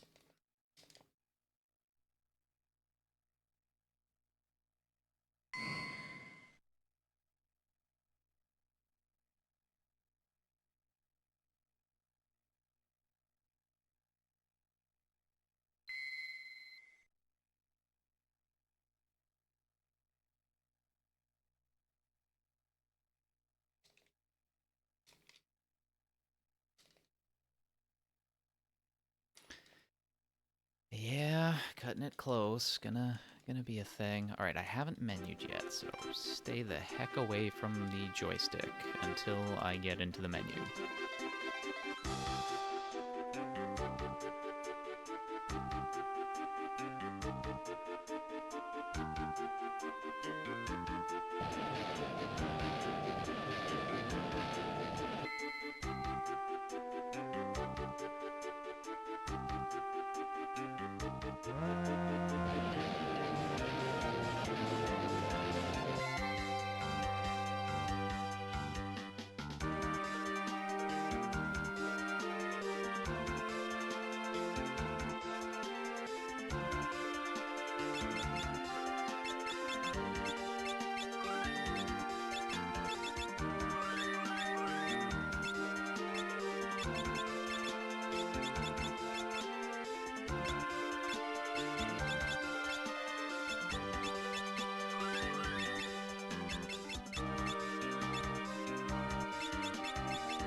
Okay, here we go.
Okay, that was scary, but I got it, and I got the sub 4. X-Death, I think, skipped casting Meteo. That was... Oh boy. I was actually ready to hit split with the first power cannon, and it didn't happen, and I held my breath at that point, waiting for X-Death's turn.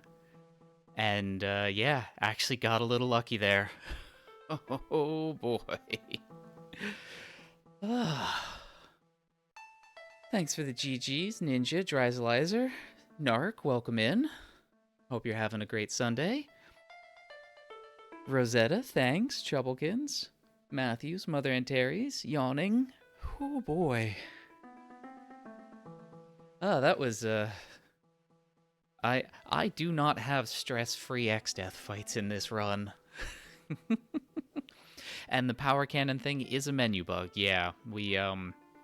There's some inventory finagling, very similar to the steel glitch and the control glitch that allows us to get in various things earlier, but this is sort of a mix glitch, which, and it is actually incredibly precise. The mix actually has to be, when we do all those things, it has to be Maiden's Kiss and then Dragon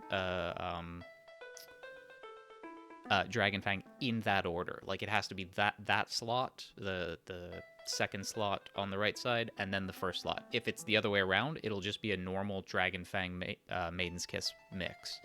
So it has to be in that way for it to be a power cannon.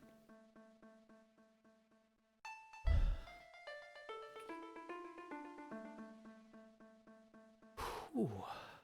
Sub 4.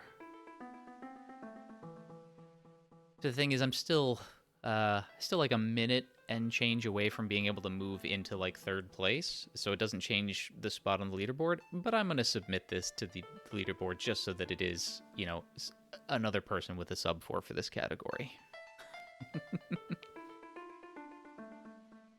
You saw it done differently in the old days, but it took longer. For the GBA,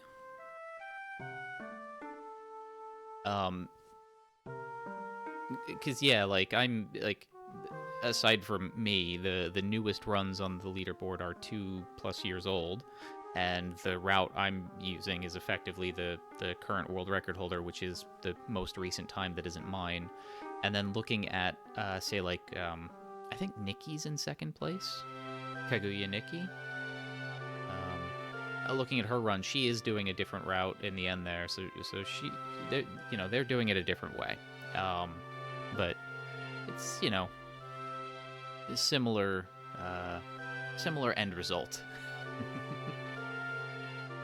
And no, the world record is a 345, like a mid 345.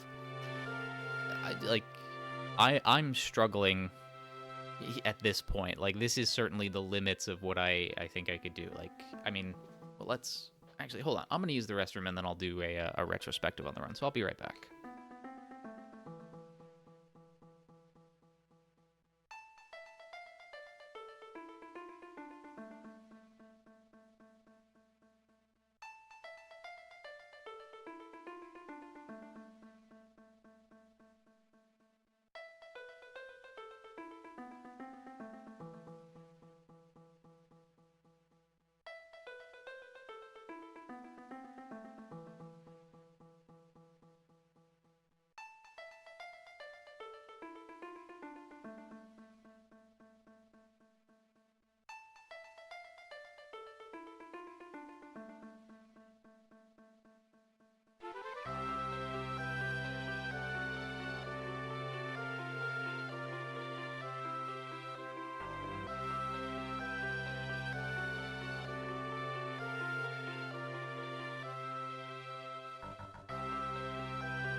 Alright, I'm back.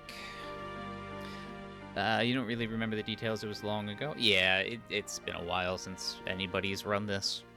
So I think I'm the only one who's running the GBA version. I think most people are either still running the Super Famicom version with the English patch, or they're running the Pixel Remaster. Watching a Master of Runs menu on RPGs is amazing. Yeah, like, watching the, like, super top-tier runners do menuing in RPGs is amazing. Like, it is memorization at that point.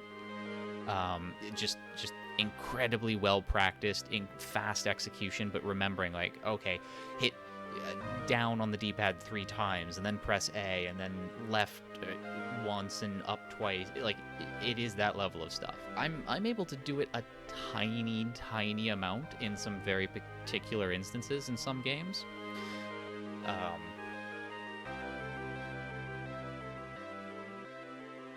But not consistently, and certainly not on all the RPGs that I've run that have that kind of menuing. It is really good, but yeah, post-run adrenal dump, yeah.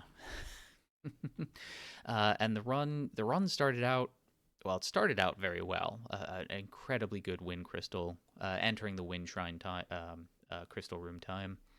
Lost a little bit to Carl Boss, not exactly sure why. Lost a little bit more to Siren. The Siren, I think, is because she cast Cure on herself, and so we had to use a 5th Goblin Punch. The Magiza Forza section, that was... You can't imprison a duck. It's true, you can't imprison a duck. Welcome in, Kane. Hope you're doing well. Hope you're having a good weekend. That was... that was getting a rock slug encounter. Like, I couldn't get one, so that was 40 seconds lost to that nonsense.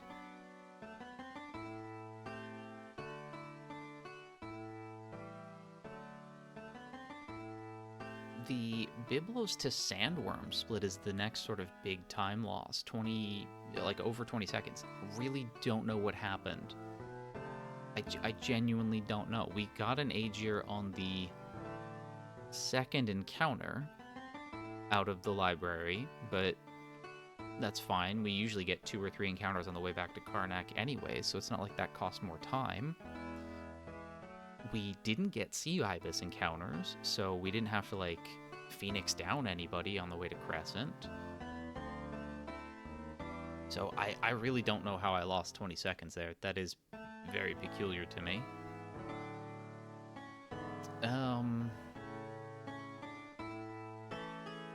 Soul Cannon to Archeoavis. That is... we got hit by Ghidra. That was fun.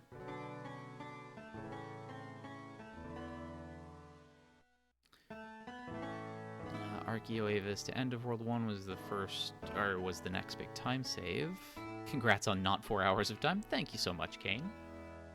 That was just menuing a little faster. Although I did have to go back and menu a second time because I forgot to heal everybody. So there's a little bit more time save there by not doing that extra menu.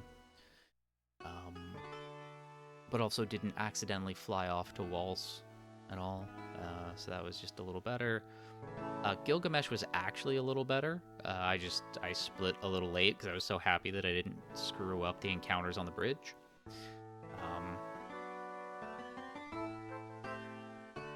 Dragon Pod is a very, very interesting time save, considering I took 2 extra encounters with zombie dragons and got 2 extra fangs, and still had quite a few failed Phoenix downs on zombie dragons. So that one can come down quite a bit. In a similar vein, I don't know how I lost 6 seconds, or, well, 5.5 seconds between Dragon Pod and Boat Gilgamesh, but whatever. Because I got those extra dragon fangs, I saved quite a bit of time in the Atomos fight, so that's fun. But then I lost it on crystals, which was due to just bad encounter... Well, not bad encounter luck. I ran away from the first encounter, which I didn't need to, and that made me need to get an extra encounter... to take an extra encounter for getting Ferris hide. That's whatever. The time save on X Death genuinely have no explanation for 30 of those seconds. I don't. That is a mystery to me.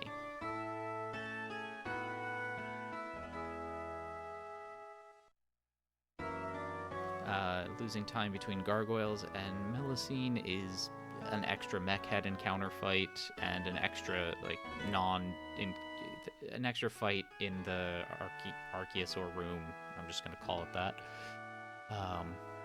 That I had to run away from. That took me a little while to run away from, but not too much. The time save on Califisteri, that's big enough that warrants an explanation, and I don't really have one. Same with the roughly equivalent time lost to a panda. And then the time save on Tree X Death is actually just, yeah, him not casting Meteo, because that actually takes about 30 seconds to go through that whole thing and then get to Kryle's turn again. Just because Meteo is one of those things that lags the GBA cart a bit, and so real time is still advancing at normal speed, but the in-game time, everything just looks like it's a little slower, because it is a little slower.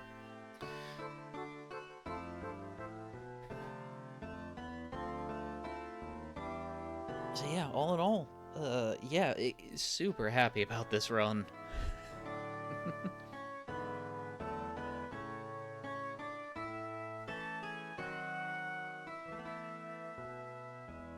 Broke a nice time barrier. There's still a fair bit of time to save if I just get a little lucky with things. At 40 seconds right there for Megiza Forza. Well, just the Megiza fight. I have the N Forza question mark as a little silly joke. What was the other big time loss? Yeah, 20 seconds to Sandworm, no clue. 15 seconds Arcuavis, no clue. So we're over a minute already.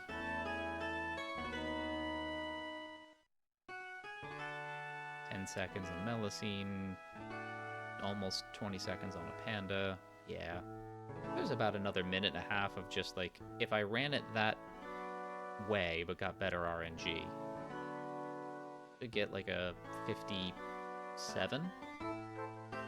But either way, time for me to be quiet to listen to a very great song. So I'll be back when it is done.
It's good every time.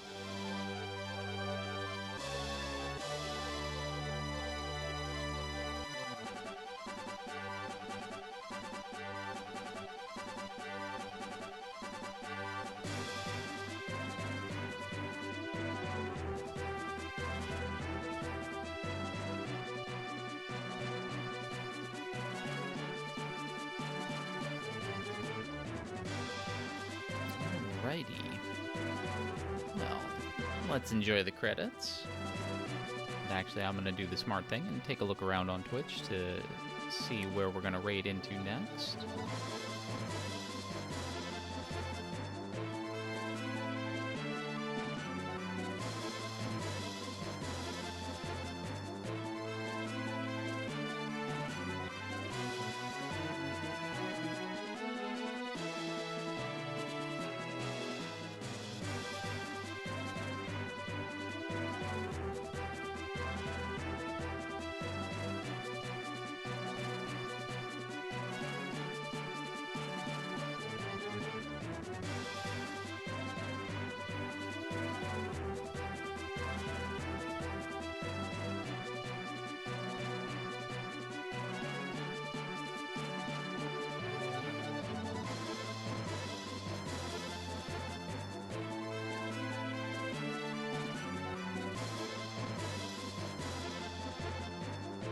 This is actually making me also have to consider, like, how much further I want to keep going with this. I'm enjoying the run, but, I really need to start thinking about what game I want to run next.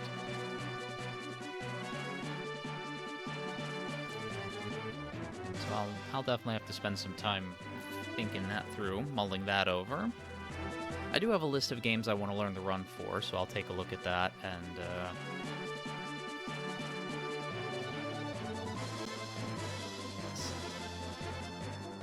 think things through.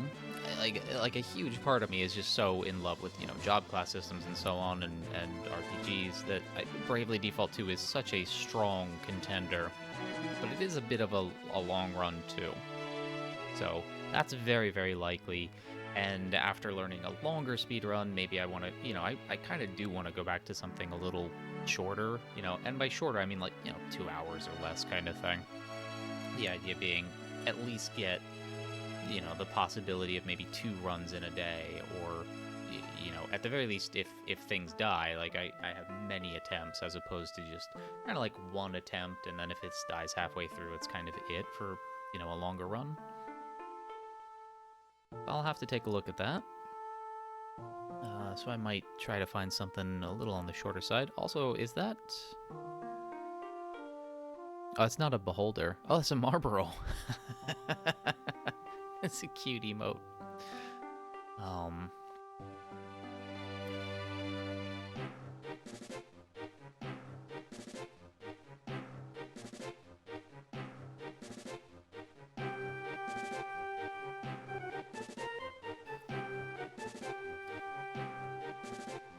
Oh, you have multiple. Bitwizard has multiple Marlboro emotes. Oh, very cool.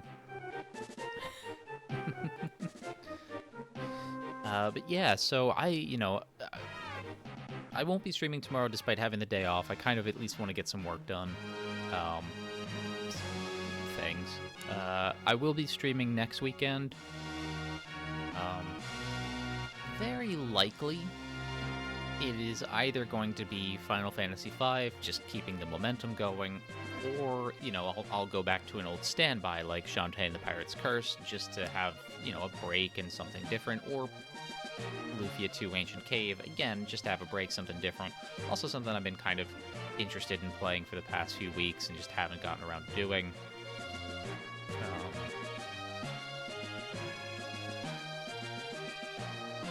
It's very, very unlikely that I'll be starting like a new game next weekend, because I just won't have any time during the week, really, to sit down and practice anything and learn something. But we'll see how it goes. Wouldn't mind some Shantae yourself? It is my favorite speed game. Like, Shantae and the Pirate's Curse is just... It hits all of the right notes for me. for what that game is. It is the perfect speed game for a person like me. So I will never get tired of it. I may get frustrated with it, but I'll never get tired of it.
Yep, Lena is one level lower because everybody got that level with the extra Aspis fight in the pyramid.